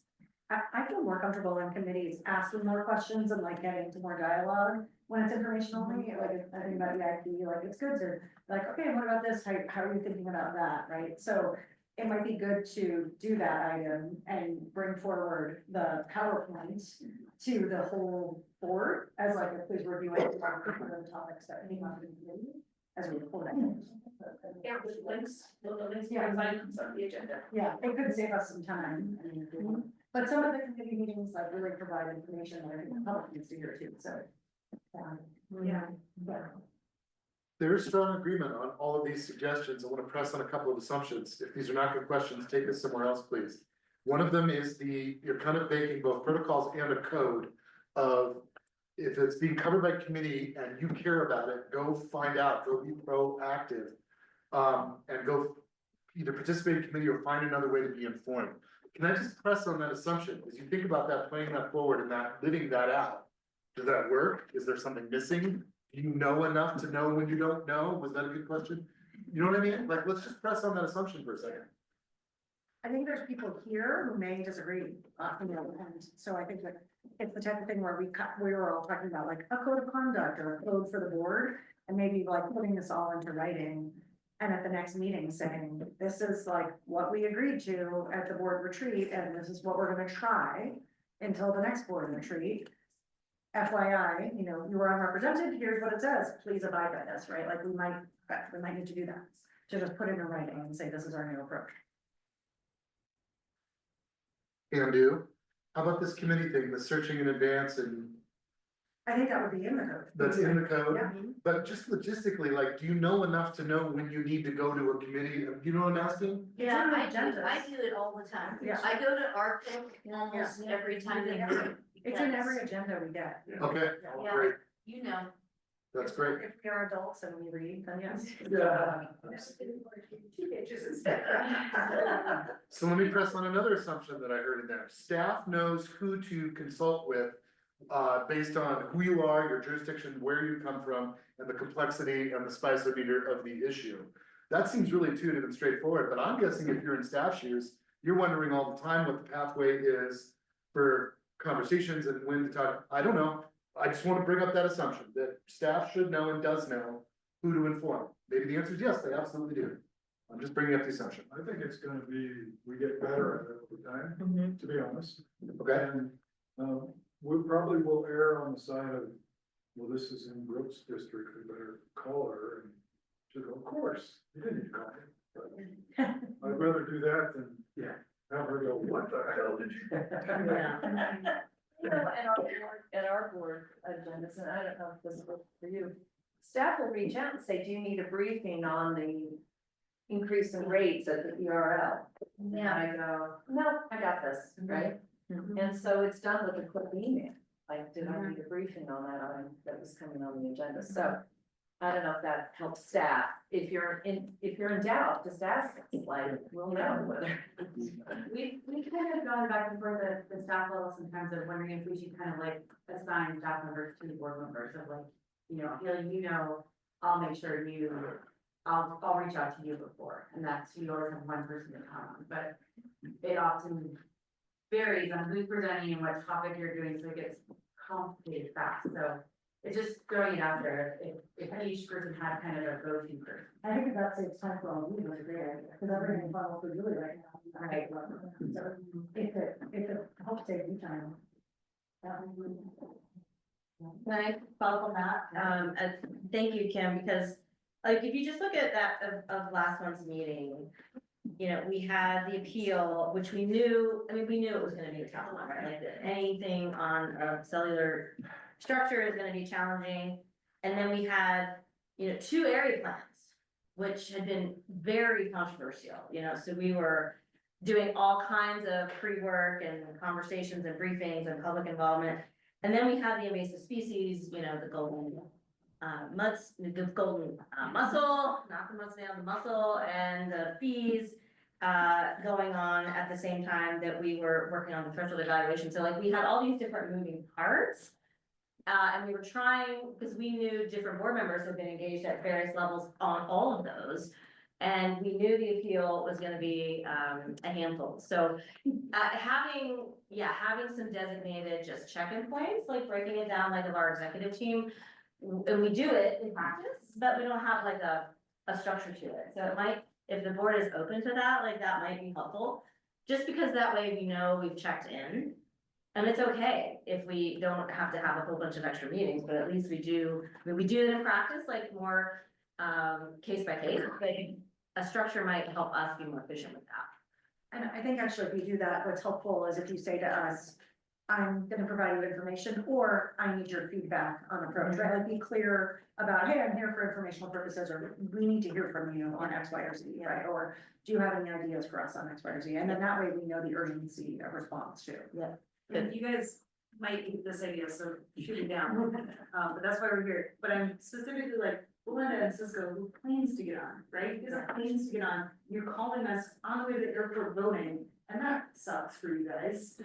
Would it be awful if we have 3 really controversial things and we say like, by 1 p.m.-ish, we're gonna vote on this? So like, board members be cognizant, and we can't control all the public comment, we have a little more now with the 45-minute time, but like, at some point, we're gonna try a motion and see if it works, just to get votes done when we have, like, if the muscle didn't get voted on that day, the voting program didn't go into effect for the summer on time. Right. So things like that, like have to get done, having not a time certain, but time-ish, to say like, we have 4 things.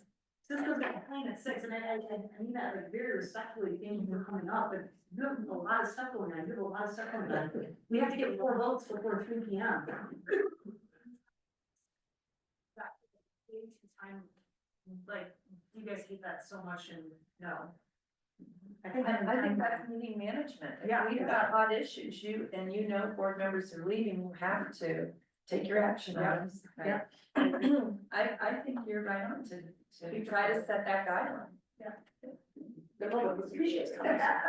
Because those are the ones that are typically gonna have more comments, so that gives them also a little bit of certainty, if, they make up the comments earlier, they want to stick around and see what the vote is like. So I think having those voting items early would be really helpful. Well, and everyone, right? People are traveling, actually driving up. I mean, everyone has a day they have to get back to. Maybe not, maybe you guys want to sleep at the office, but, anyway, if we try that way, and people are feeling like I'm, too funneled on the time in the meeting, I will hear that feedback. But if we try that way and say, we gotta take 3 votes today, and I'm losing quorum at 4 p.m. So just do the math backwards, and then I'll ask people like, do we have to hear these today? Are we going to lose program funding? Are we going to lose something in the chain here that this has to be a vote today?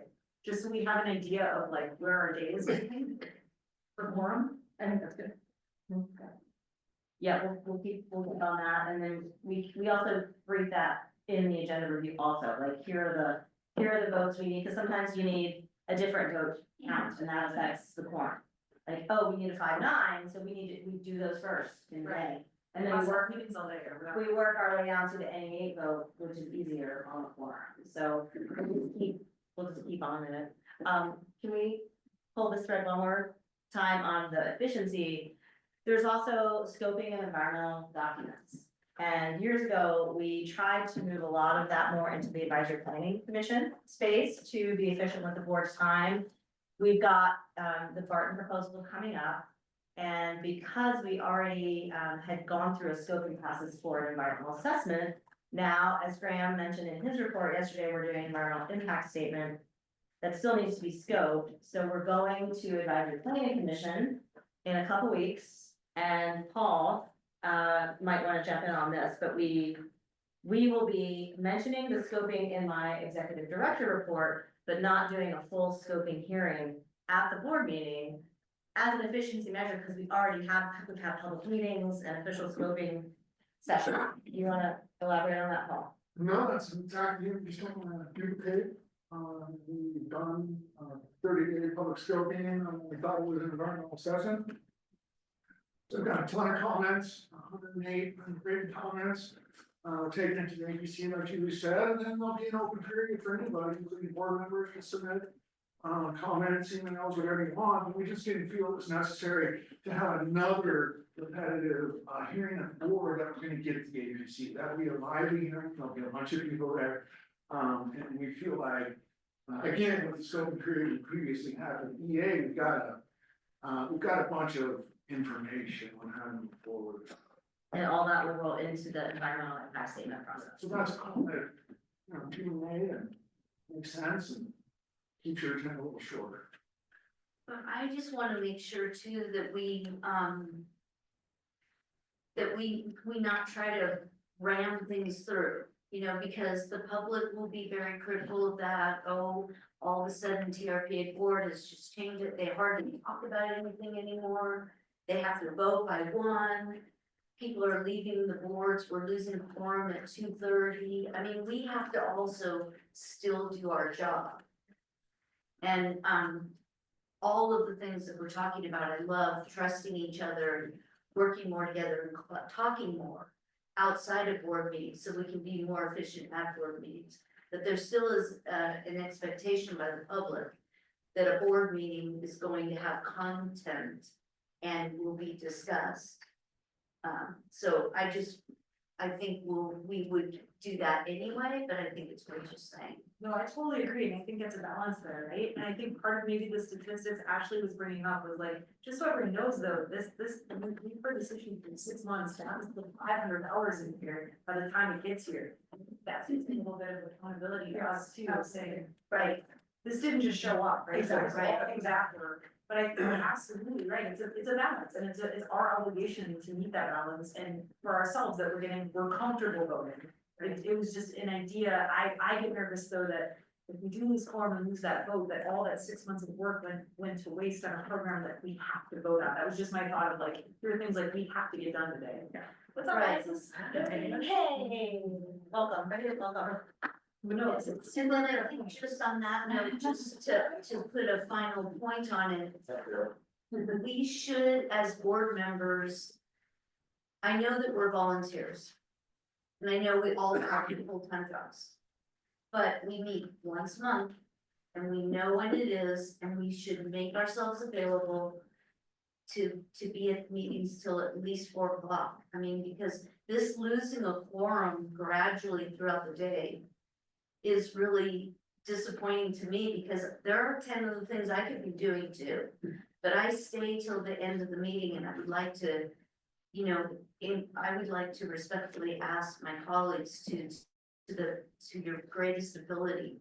And you have Ms. Bastinos who travels, you know, she flies up here for these meetings, so to our best ability, let's try to at least carve out from 8:30 in the morning until 4 in the afternoon. And the exceptions are exceptions, life happens, I get it. But let's at least try, because it seems like it's become a routine that people are leaving early all the time. And then it makes stuff fall on the few of us that stay, that have to sit through public comment. You know, and the colleagues have said too, because we've been waiting all day to give you public comment and half the board's gone. So just a sidebar. Yeah, I don't disagree, but I do think too, one balance here that we haven't talked about is the virtual option though, because I know what these guys do on the way down, is they tune in, they are listening. That's what I They do tune in, and I do, you know, I've done that as well, and so it's a very, very fair point. But I think maybe one thing we can emphasize is that we allow participation virtually, and we are participating virtually, like if we have to physically move, we're still, you do this too, you know, it's like. You have to get childcare though, you're still on the phone calling in, managing the schooner dead zone, trying to, you know. That's exactly right. Can we do something about that? Show me the cell tower.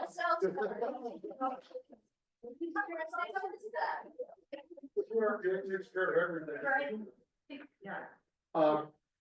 This is out of order, okay? Info items pushing more of them towards committees, not uniformly, but both for allowing more discussion and for more effective meeting time. So more info items towards committee. A big umbrella of more trust and more work to the committees and being proactive, both the committees and board members going to them. The idea of codifying some of this next little bit into a board code of conduct. Execs can decide when an item can go past committee and straight to the full board. Likewise, committee can decide that along the way and can stop and elevate. You send calendar suggestions. If you want to pull something off, request please at least a day in advance, especially if it needs any information or follow through. And then some suggestions for how to just be more efficient with the handling of it, such as pulling off or identifying standout issues, but still being able to vote on the full consent calendar. Committee chairs to prepare summaries. A template can and will be developed that helps committee chairs just remember their briefing and reporting and communication, and to save some of the legwork on that. That's the template. Staff is going to huddle and think about check-in points of contact, and board members, and just put it in their radar on issues. Who is it that we need to be talking to, whether they're on the committee or not? Time fixed-ish voting for key items, especially when managing for quorum or timing. And then just a whole big bucket of self-awareness and commitments and self-accountability. And the way that you're all talking about it is with great respect and just issuing a common challenge to each other. There's no calling out. It's all, we're in this together, let's do it right. That's what I heard. What did I miss? I just want to add a yes and to all of those. I think it would be helpful to make sure that everything that's an info item comes to the benefits for Lake Clarity, the benefits for the thresholds, right? Like just, and Alex mentioned this earlier, just make sure we understand. We're hearing this item, it translates to reduced sedimentation or to, you know, better scenic viewpoints, whatever, just. It could even just be the little iconography for each of the thresholds that goes along with the item, so we know we're benefiting. And then the other thing is, I think this is in some of them, but like the lead staff on items, it's useful for us to just see who the staff person is, who's like really managing the item. If we have specific questions, if you want us to go to the staff. But if that staff person is open to direct questions from board members, you know, just let us know who the lead is. But you don't have to do that. I'm just, if you feel comfortable with that.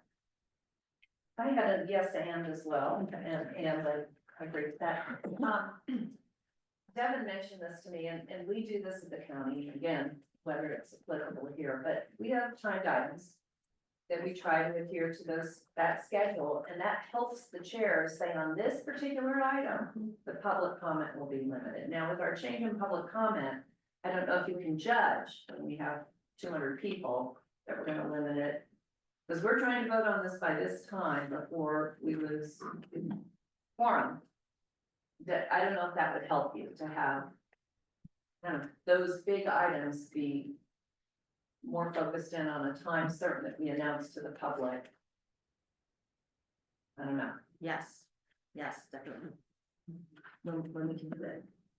And then sometimes we like to do time certain, also if we have guest speakers. Next month, we're doing, forest briefing, forest health and evacuation preparedness.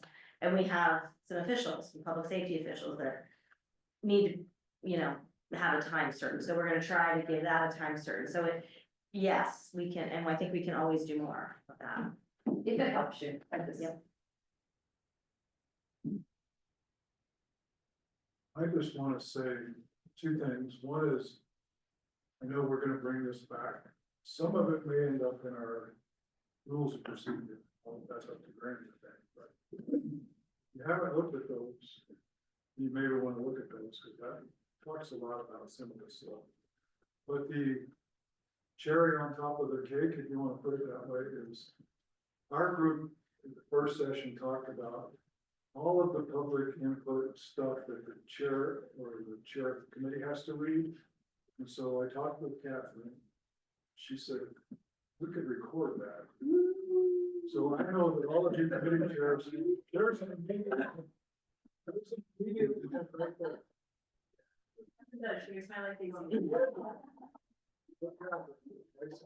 And on that high note, and at exactly noon, let's get to the most important thing, which is eating and the walking tour. This is such a fascinating place. Bill is such a great tour guide. We're gonna try to do we would like to start at 1:30 so that we can get you out of here for all the reasons you just mentioned. Please enjoy yourself, please feed yourself, please enjoy the tour. And we're gonna start at 1:30. But we're going to go into a recess, and the chair would do that for just the lunch break. And thank you. First, then tour. Eat first and then tour. Eat first and then tour. Okay. And we might come ringing bells at 1:30 or 1:25. Because there's more than an hour and a half to see. So great discussions. Thank you very much. We do have to take a vote. Please. I need a motion to go to recess. So All in favor? Aye. Opposed? All right. We're in recess. 1:30. See you soon. Thank you. Okay, thank you.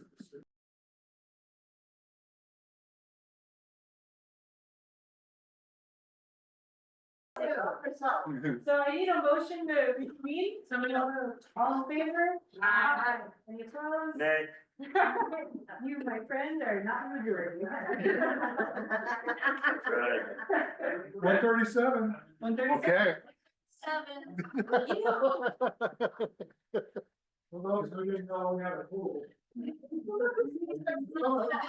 Somebody who won kept changing their number. Yeah, somebody named JH. Yeah. We are gonna work for 1 hour only. And then we're gonna take public comment, and then we're gonna go on with life. Staff does need your direction. And staff, at your request, is actually leaning in to priorities and recommendations for you to consider. So this whole section is about what do we have to do? What has the world said they want us to do? And a staff suggestion of what they think the core ones are that you can focus on. And we want to hear from you. And you'll hear a couple times in here, not only is it what we should do, the world is hard enough and there's enough going on. There are desires to ask the question continually, what can we not do? What can we help leverage through partners and other people do? And how do we say on what's the best for TRPA and then what TRPA is the best at? I didn't do a great job. That's the thing. Hester, Kim, Dan, 1 hour, here we go. Are you doing the slides? Kevin? Next slide. Hi. Okay. Bad news for me is you guys all are full and goes off during my 10-minute presentation. The good news is this is all in there. Yeah. Okay, next slide. So I'm gonna try really quickly just to refresh everybody on what we have to do. Everybody knows when you're doing public sector budgeting, you look at what are your legal and funding mandates. That's what I'm gonna talk about. in 10 minutes or less, I hope. So for TRPA, the thresholds, standards and regional plan are required for us to go to the compact. The Clean Water Act calls us out as the Water Quality Management Planning Agency, or the QMP, and the Federal Metropolitan Planning Organization Act, which changes names every 4 years, so I'm not gonna say what it is. Calls us out as the Metropolitan Planning Organization. So, and we have to do the regional transportation plan, sustainable community strategy, also under California law with the regional transportation planning agency. So all three of those things, what we've done at TRPA is probably unique in the country. We put them all together and use them along with our authority to create a code of ordinance, which is in the compact, to do a transportation improvement program, which is part of the NPO legislation, and to do the environmental improvement program, which is a collaboration, not mandated, but something we do that's very, very effective. So these integrated plans, all of this stuff gives us the parameters for public projects and the EIP and TIP and private projects. Next slide. So I want to go a little bit into two of our existing strategic priorities and what they mean in terms of meeting those mandates.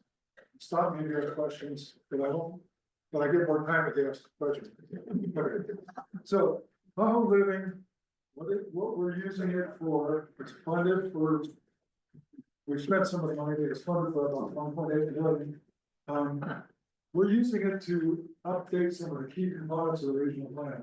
We're gonna be looking, we've done the first two phases, you all know, looked at height and density and some other things, coverage and parking. We're gonna be looking at our growth management and development rights systems, fundamental parts of the regional plan. We're gonna be looking at how can we make permitting work better for the things we want. And not, right now, it's working really well for some of the things we don't, not so well for the things we do.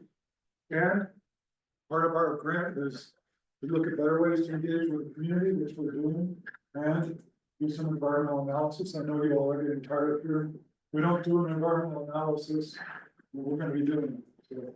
So the Tahoe living strategic priority helps us update some of our mandated work, and this things you all said you want to do anyway. We're on phase 3 of 3 phases. Still, it's been part of the way through the next 4 years. Next slide. Keeping Tahoe moving. You guys know that yesterday we introduced RTP, Regional Transportation Plan, Sustainable Community Strategy for which means we're basically starting the next 4-year cycle. As soon as that gets adopted. So it's gonna be looking at things like how is transit gonna be arranged? How's it gonna be funded? We talked about it with the Transportation Committee.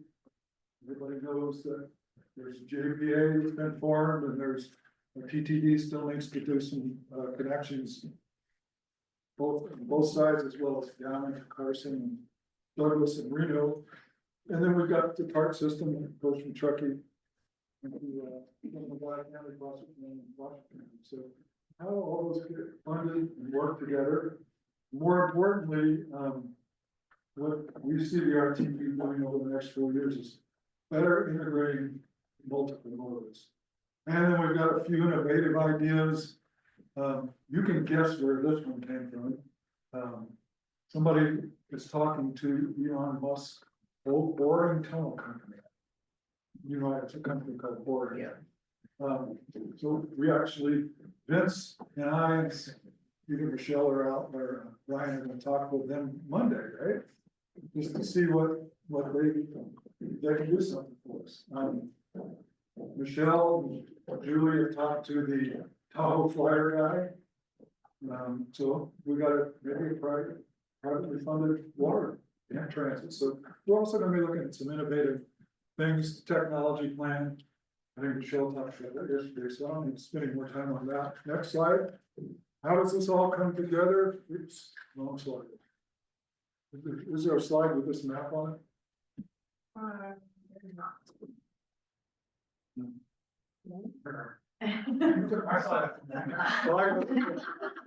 There you have it, right there. No, this is it right here.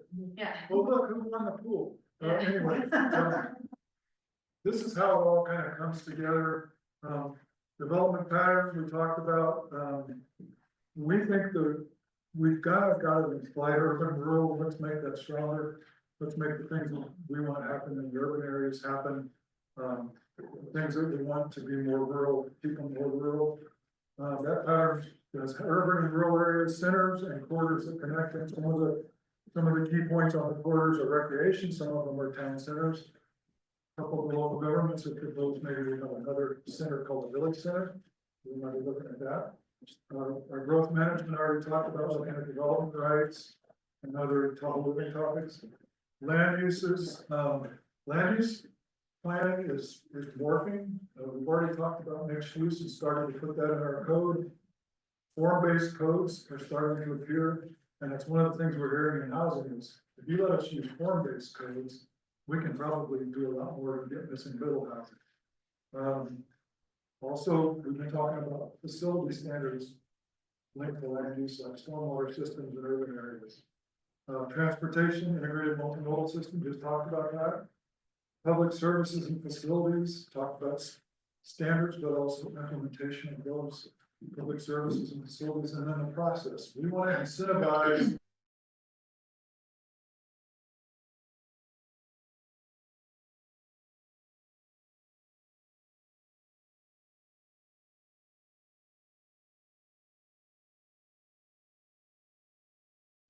new technology, trying to make more information available online for people to see, like the tracker, GIS maps, all of that.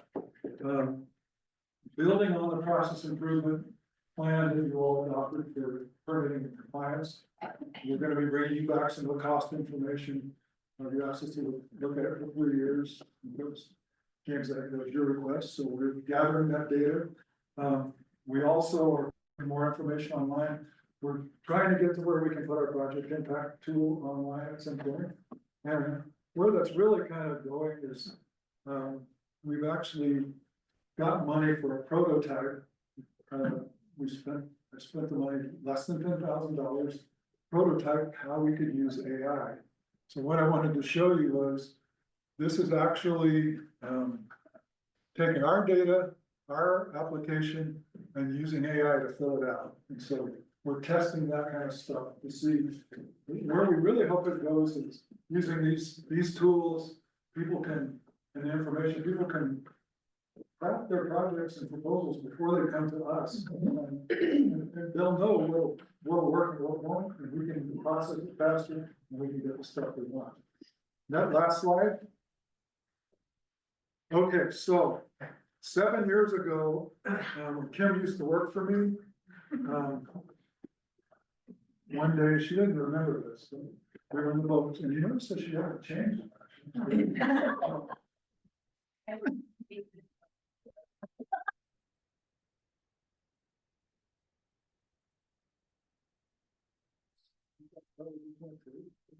7 years ago, and I told Kim, I said, I'm a planner, I envision things, so I envision 7 years from now, you'll have a board retreat here, and you'll be up there telling them about the threshold evaluation. And that's how happy she was to hear I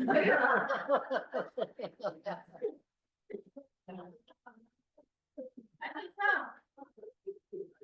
Okay, yeah, I was trying to delete that slide. So next slide. Thank you, Hester. So I'm gonna try to do 10 minutes or less so we have time to enjoy this spectacular place we're at. But you all know we brought the threshold evaluation this year for you all to consider, and we didn't want to just stop at releasing the report. We wanted to get feedback from you all and the advisory planning commission, from our environmental groups, from stakeholders, the public. And we had the peer review from the Science Council on what does it mean and how should it inform our priorities going forward. So out of that exercise, we distilled it down to 6 key themes. If you can do the next slide. And even before I go through all these, I will preface, we cannot do all of them. And we can maybe do pieces of different areas, but the whole idea is there's lots that we heard that we asked specifically, where do you see us making progress? What areas are you concerned about, and where do you think your PA should focus on in the next year, 2 years, 3 years. So we really wanted to hear that so you could be informed when you're thinking about where's the best place for you all to spend your time and your energy. And so, yeah, six key themes. I'm gonna go through each of them. And then we're gonna have a discussion about what can we make happen? Like with our role and all the different context around it, what's really possible if we wanna get some stuff done? And then what's better for our partners maybe to take on that we support? So that's where the conversation will be after this. So restoration and resilience, lake clarity, forest health and wildfire, sustainable rec and transportation, regional plan policies, and modernizing thresholds. Let's go through each of them real quick. So restoration and resilience, this is our third strategic priority right now at TRPA. It's implementation of the EIP. It's critical for accelerating how we reach our thresholds and goals. We heard across the board, don't let up on this. We like the progress. We are really making some headway. Forest health, water quality, aquatic invasive species, watershed restoration. We hit the SDG target. We set a new one. And we heard from our EIP partners that the funding landscape is always a little uncertain here for EIP. You look ahead and some get nervous of, are we gonna have enough of our federal workforce to implement? Are we gonna have Lake Tahoe Restoration Act as our cornerstone funding to keep funding this? And every year we're juggling that. We don't have a guaranteed funding for the EIP every year, but we all work together to fund it together. And so I think what we'll really focus on, TRPA plays the backbone role here, to convene the partnership and to get the highest priority projects on the ground. So we're gonna try to really take a fine-tooth comb to our EIP priority list and make sure we're implementing the multi-benefit projects that really get us further. So we're gonna do that. I think it's still a top priority, and we heard from all of the stakeholders to do so. Next, lake clarity, no surprise. Everyone says this is a top priority. It drives everything we do here in the basin and especially at TRPA. What's concerning to people that we heard across the board is that persistent and fluctuating divergence in the summer clarity. It's definitely on a different trajectory than the winter clarity. And we're hitting our load reduction targets, so that's concerning, right? Maybe something we don't fully understand, and maybe we don't even know if we have control over it. So the Science Council has been digging in here. They have been over the last couple of years to really try to dig into it more. They have a workshop coming up in May with some managers to really dig into what clarity models can we look at, how do we get recommendations to really inform up the EIP. So we're recommending we play a support role to the Science Council and endorse that work. They keep doing that. But what could we do here at TRPA? You all at local government talked about microplastics policy. We heard that come up in a couple different venues. That's one thing we could focus on if we want to think about ways we could affect this area. Should we do a review of our policies to reduce plastic pollution in the basin? There's the piano. Okay, so that's an option. Next. Forest health and wildfire, critical. We heard it from everyone. Again, stay the course on all the landscape restoration work that we're doing. But do we need, and if Kat McIntyre was here, she's getting married tomorrow, so she gets passed. She would say, do we need to look beyond just the landscape resilience progress we're making and look at the built environment? Home hardening, should we explore options? Should the local jurisdictions explore options to advance home hardening? Some of our staff suggested we could do a full review of our code on best management practices for communities in the wildland urban interface. We're learning a ton in the last 5 years about really smart building to make communities more resilient. We could look at ours and see if our code's in that trajectory that it should be. Evacuation, you've all heard it from many members of the public. There's been progress here, but many want to see more of a regionally focused evacuation plan and how it drives our approvals of projects. And I think that's a key question for this board is what's our role in that conversation? We've all said, we're not going to be the ones that are in the event that a regional evacuation is necessary. We're not going to be the ones organizing and rooting people out of the danger. That's local law enforcement. That's our fire chiefs. But what's our role? Should we play a convening role on trying to bring together some of the evacuation planning? Or should that be more in the emergency management space? So think about that. Lastly, on this category, I'll say expanding public communications. We heard it in a few different venues, like there is actually a lot going on, there are a lot of plans in place, but maybe people aren't getting the information they need here, and that's why they're asking for it. And so the Tahoe Fire and Fuel Team actually has its own public information team, and it has a great acronym, the Fire Kit, Public Information Team. But they all have full-time jobs and are not, dedicated every day to the Fire Kit. What's our role in trying to push out more communications space and wide for health evacuation? Should we play a more role in augmenting the Fire Kit? Okay, next. Sustainable recreation and transportation. Under this theme, we heard stakeholders call us all different things. We talk about it a lot here in that as a transportation context, but we heard it as sustainable tourism, destination stewardship, visitor management, crowding and congestion. People are concerned. It's no surprise people cited SR 28 and the East Shore and Emerald Bay on the California side as areas where the demand seems to be outpacing the basin's ability to manage people there. And how can we help? On a good note, there's projects going forth on both of those corridors this summer. You see the reservation system being rolled out at Santa Harbor, which is great. When that Chimney Beach parking lot opens, thanks to the permit conditions we put in there, there'll be more roadside parking removed off the road and into the parking lot. There's a new shuttle and parking pilot rolling out for Emerald Bay this summer, and the first time the Caltrans is going to do a safety audit to inform some solutions there.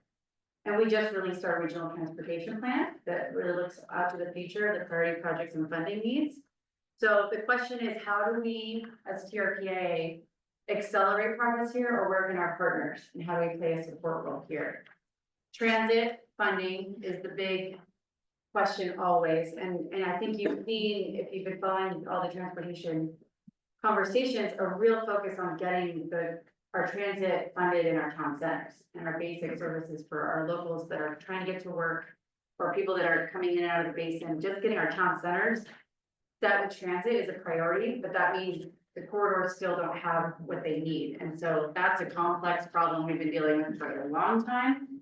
But when we heard about everywhere we talk to people, and parking management, we're making progress here.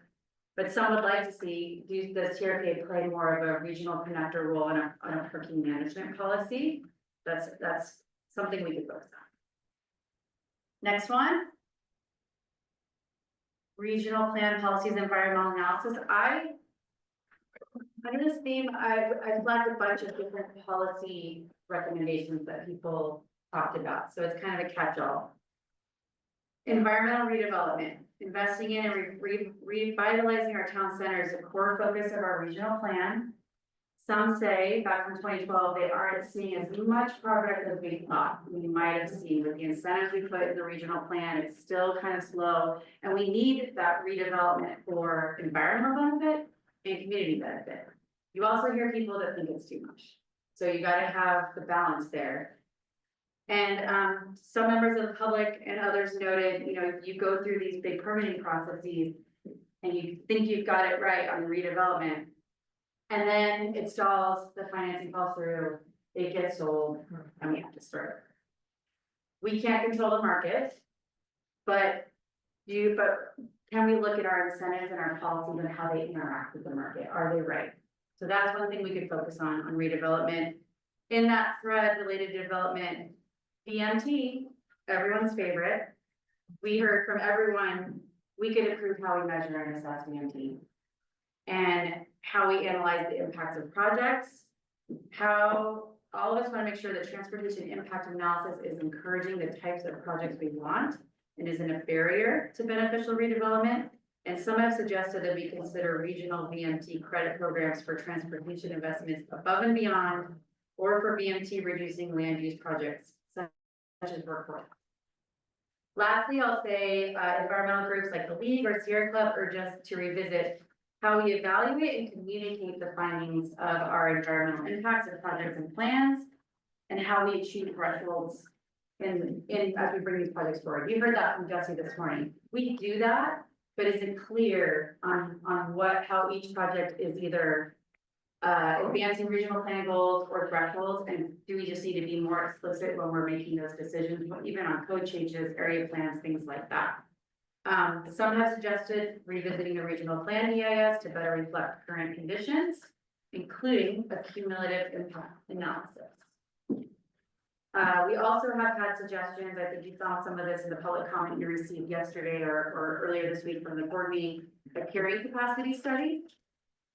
And within the region, we have generally had carrying capacity as the way we limit like a regional plan. Limited development in the basin as far as how many homes can be here, how many hotel rooms can be here. And that's why, yeah, sorry, I'm losing my notes here. TRPA does not have the authority necessarily to control people. We've limited development in that capacity. So we've seen some areas where you can look at a carrying capacity for a specific site. Like Sand Harbor is a example. We were just looking at, they actually did a carrying capacity study for Sand Harbor. And that's driven their master plan revision and their reservation system overall. It took a while for them to really see that, but so should we look to partners in specific site areas like that, or look at as a more regional focus? Something to think about. Last one, thresholds. We heard clear, unified message from every group. All of us, we should keep updating our vision, right? And so we recognize the progress, keep going. People specifically talked about forest health and sustainable rec as probably the most right ones to focus on next. Or you've heard the suggestion, maybe we should try to get the whole enchilada done by the next threshold evaluation. That's a lot, you know, so it's something to think about for this board of where do we want to put our time and energy. I see some dancing and can maybe jump in here, but I think it's what do we want that we can make happen, and what can our partners lead and we support, and that's really what we want to have the discussion around to help us as staff come back with you or come back to you next month or June on suggestions and priorities. I will say we have the 3 strategic priorities: housing, transportation, restoration, and resilience. John Hester said, we've got a pretty good work plan set on housing and transportation, but restoration and resilience, we have a little more flexibility on. And so do we want to elevate forest health or wildfire or any of these other issues that we could put either under that strategic priority or as its own? I think we're open to that, just throwing that out there. I will say the question again, what can we make happen? What can our partners make happen? Did I get it, Dan? Open floor, please manage your own conversation. I'm gonna take notes. What do you want staff to look at? What can we make happen? What can our partners do? Can we put the list up again? That's, Yes. oh yeah, sorry, the last slide I have is on. Okay. You need to read that. If you want me to manage a queue, I will. Otherwise, just go.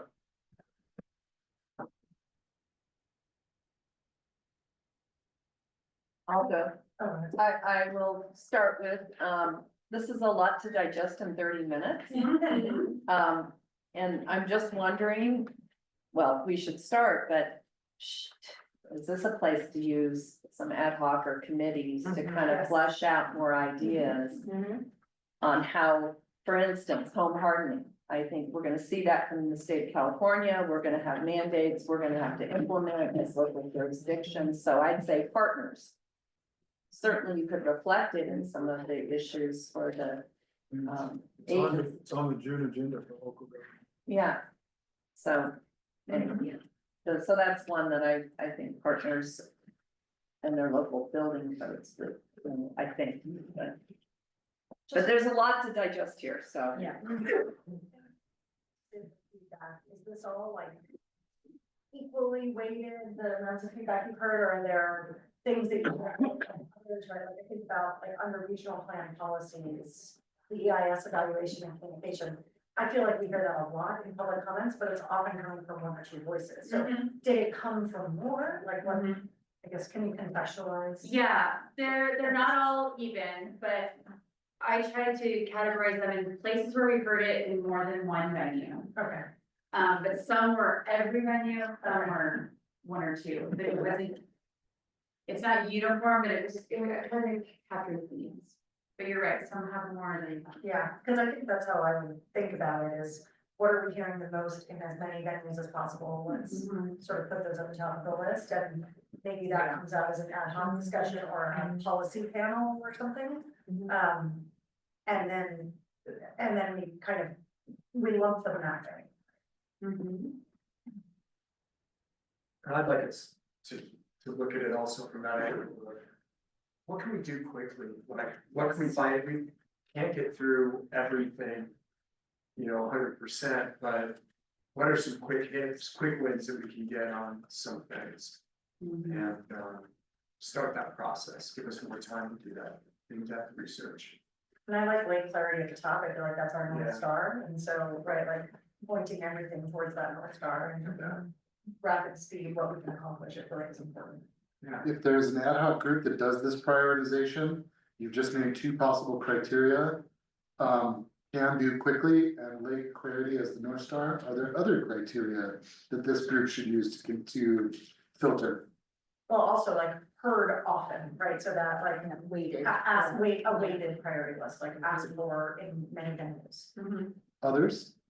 I'd like to know what our partners are really digging in on, like for Lake Clarity, investigating some more divergence, if the science council's already all in on that. That's awesome. Yeah, but it means that we, sort of naturally can support, but I don't know who's doing what, or Sand Harbor, I mean, Director Settlemyer, you have that unlock, right? So what can we do? But just, I have a blind spot as to what all of the locals and states are doing, so it's hard for me to say like where we should support if I don't fully know what they're doing, so maybe a little more background. Like, these guys got this, or these guys are really looking for TRPA to leave here, might be helpful feedback as to what people are doing on these issues. So the one aspect I think I would say that is that, yes, it's important to get some early wins, but let's make sure that we're addressing the issues that will move us the most on the thresholds. And some of those things are really hard things that are gonna take multiple years, but if we don't start now, we're never gonna get to that end in 3 years. So I think that finding those thresholds where we are the clear, responsible and writing party is really important. So part of that committee's work would be to do that assessment and then have a, short-term, mid-term, long-term plan. Myself, I look at that list and health and safety come to number one. We have a fire here in the basin, forget water quality. There's human lives and this lake gets polluted. Something down runs right to number one. Transportation.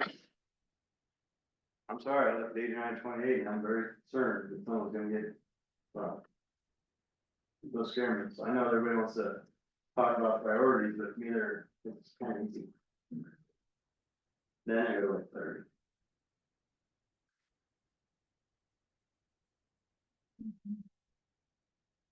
Do you think, James, that evacuation planning then, is that all, are you putting health and safety in, is that one of the? To me, the evacuation plan is something that has to be established by the local authorities that know far more than I do about this subject. More importantly, it also depends where the fire begins. Yeah. And that is something that's gonna have to be fluid.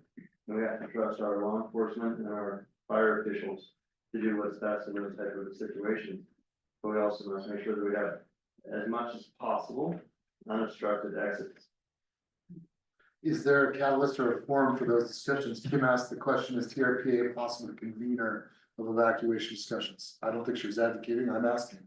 I'm mixed about it because in some ways, TRPA, who else is gonna do it? Because you've got all the local governments on this board.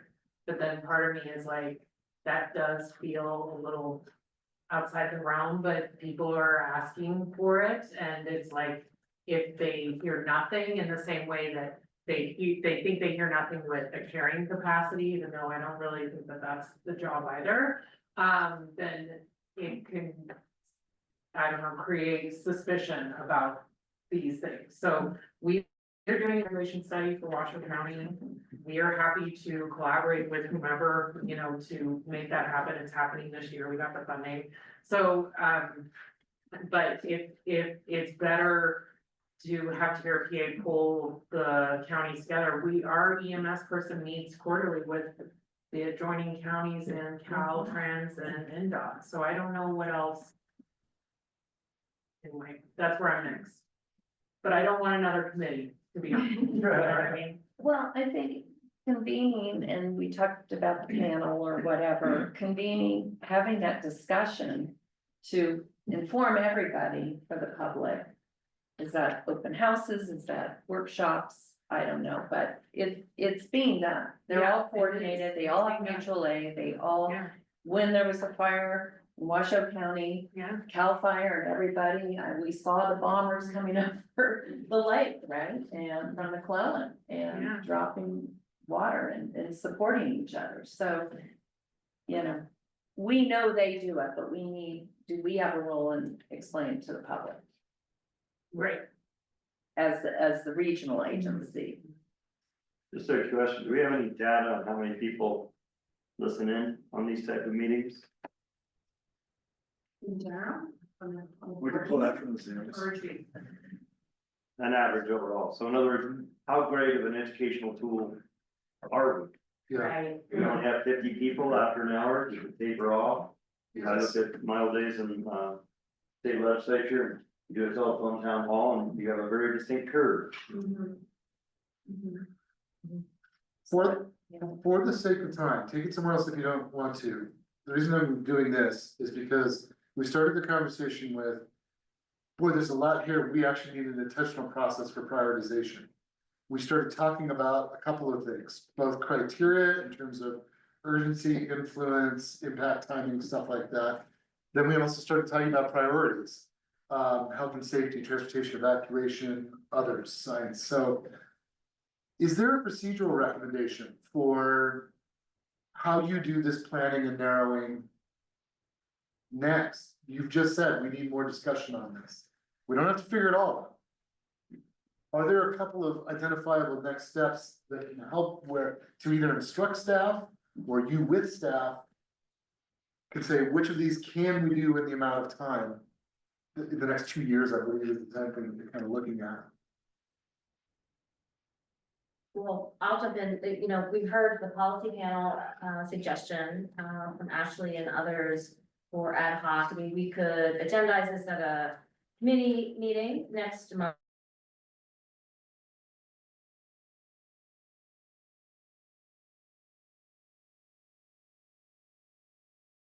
Now you'll be acting on that in June. And so between now and June, we want to revisit the 3 strategic priorities: housing, transportation, restoration, and resilience.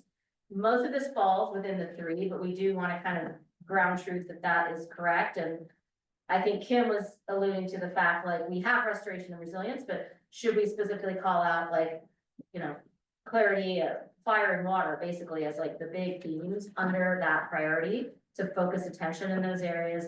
Those are some of the things we'd love to get your input on, if we could follow up in May.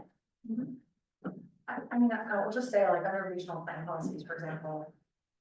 I think, we've sort of put to bed the carrying capacity study. I feel like you all have talked often about looking at visitorship, and it's more of a public feedback that it feels like things are busier, but we use data. And so I feel like that comes up often enough that I feel like we could move along on that. This is just my opinion. EIS evaluation and communication, that could be maybe a presentation on what's changed, right, since the regional plan passed and where we are now. DOT policy, I feel like that's a committee work piece. And redevelopment policies, I think it's happening in the housing. So like you could go through all of these. I'm just using this as an example and say we have a disposition for this already. And we've addressed sort of an asked and answered type thing, like we've addressed this, we can talk about it again if it comes up, again next year. But I feel like for a bunch of these, you can sort of shift to other areas. And as we heard already, what are our partners doing? Yeah, and like Neely said, I think we just do quick, like, here's Yeah. what our partners are doing, here's what we're already doing. Right. Compared to what's makes sense to put in the priority. And maybe that's just a quick chart, honestly, that's like, these partners are doing this is as an answer, this is it's gonna take longer time and it's lower priority, and then this is high priority, we can do it fast, It feels like you are establishing general concerns, criteria, goals. And it feels like rather than another discussion in the abstract about policy and program priorities from the board, that it would be more useful to bounce off specific suggestions by staff. I'm not trying to volunteer staff. I'm asking if they tried to make a 2-year bag of stuff with some of this stuff in it, and they listen to what you just said, and then they listen to what the public said, well, I mean, that's what they're doing, right? They're about to look yeah, that's what it was. and do this sort of thing. So what am I saying right now? What other guidance would you like to give them as they consider building a proposal? Okay, here are 2 possibly useful questions. Do you see anything missing? And do you really see anything that stands out? TRPA is not the tip of the spear, but is a cloud department. There's probably other good questions, but is there anything missing? There are issues that you are in your world, or that you hear as you're in and about the basin? And the second question is, do you see anything that is important, but maybe not first priority for TRPA?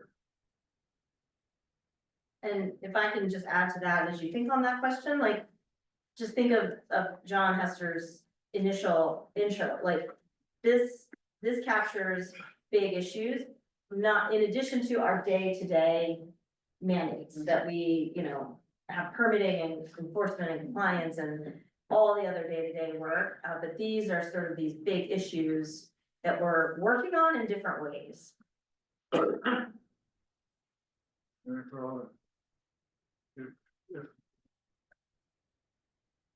Thinking about delivering a draft work plan and budget in June. And next month, maybe we come with this table Ashley was talking about, that has, this fits in one of those 3 priorities. This is something somebody else should lead, whatever the criteria we come up. We bring that table back to the board to say, looks good, tweak it a little bit, whatever, and then we can do the work plan, the work plan over the next month. That would be really helpful, because then I can see who's doing what already, then I think that's gonna help me figure out where we should focus. Right. So like on home marketing, we would maybe have a column that says partners, and we would say local government. Yeah, exactly. Okay. And Yeah, which is really perfect, actually, because we were thinking about bringing back kind of our recommendation report in May. This is super helpful because we can make sure it covers this. So the key question, if we do that, key question now is your first question was, is there something else that should be up there?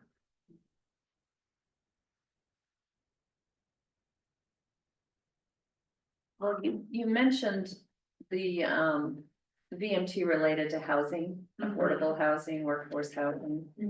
And, that does become critical to all of us, so. Do you have to review the entire VMT policy to bring forward segments of it? I'm not sure. But it certainly is if housing is a priority for our local workforce, how are we incentivizing that? What more can we do to incentivize? yeah, I feel like that's not explicitly called out, it's just like more housing or affordable housing or, streamlining opportunities for housing. Yeah, and I think if VMT is about VMT impact fee or mitigation fee for housing, we're gonna be talking about scalable fees and scalable development, right? So that would be one we put in the matrix that's covered under this priority. If that's what that. But I think to Cindy's point, we can be more granular when we bring them forward. We lumped a whole suite of EMT related concerns in one small bucket. And I think we can parse that out as we bring it back to you with these sort of, we think this is a quick job, this is bigger, and this is even bigger. Well, I would say for, that to me, Vince, you said about quick wins, if we could siphon off that, just the issue of, because we're at a point where we don't charge VMT to the new, but we don't give credit to a jurisdiction to bring workforce housing programs and get it in the community, like the lease to locals program. I can tell you how many units Placer County's leased to local workers, but we don't get credit for each of those, right? And so when we're funding those to the tune of 25,000 a year. Is there a credit or not? Is it just building that counts? And then this might be a ton of work for staff, but as you guys bring us that list, so if it's too much, it's too much. Tie it back to what threshold you're solving and how you're gonna monitor it and how you're gonna enforce it. Is that we know like this project that's here because we're trying to solve this, and here's how we would check that.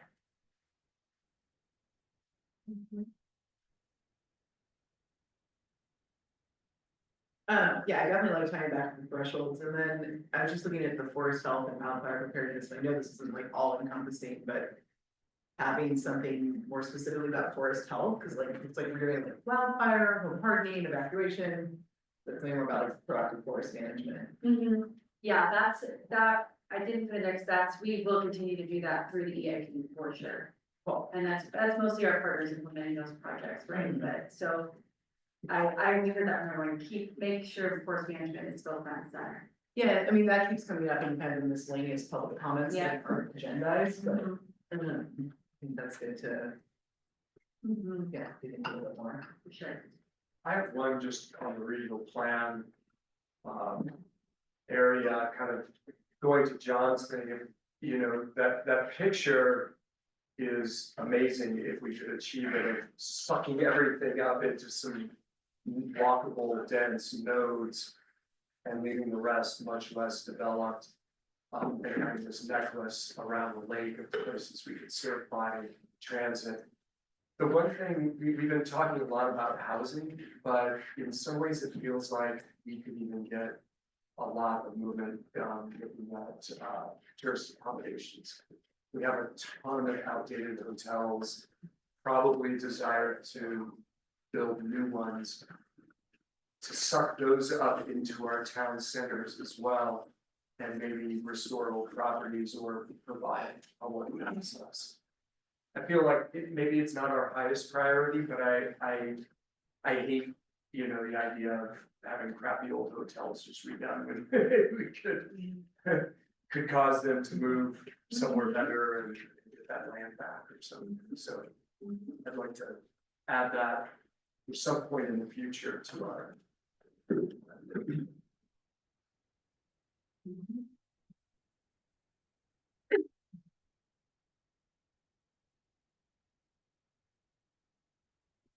Okay. I think this is a good start. I think the main goal was just so you all heard, you know, what the survey was across all of the different groups that we talked to. And so we still need time to really focus this in. So this was just the start. I just want to make sure we'll funnel this down. So this is great feedback, and we can bring back that kind of matrix recommendation report of where we think what's happening, what makes sense for our role, how does it advance threshold. I think we can be working on that for next month. And a big kudos to Kim and to Dan for sitting down and meeting one-on-one with a lot of stakeholders who are critical and engaged and concerned, and hearing them out. And then also, you know, we'll also fold in other data points that we've gotten through surveys and workshops and public meetings, and then fold that into this matrix. Great, all right. Thank you. Yeah. Thank you, staff. We're gonna go to public comment in just a little bit, and we're gonna give you some of your afternoon back.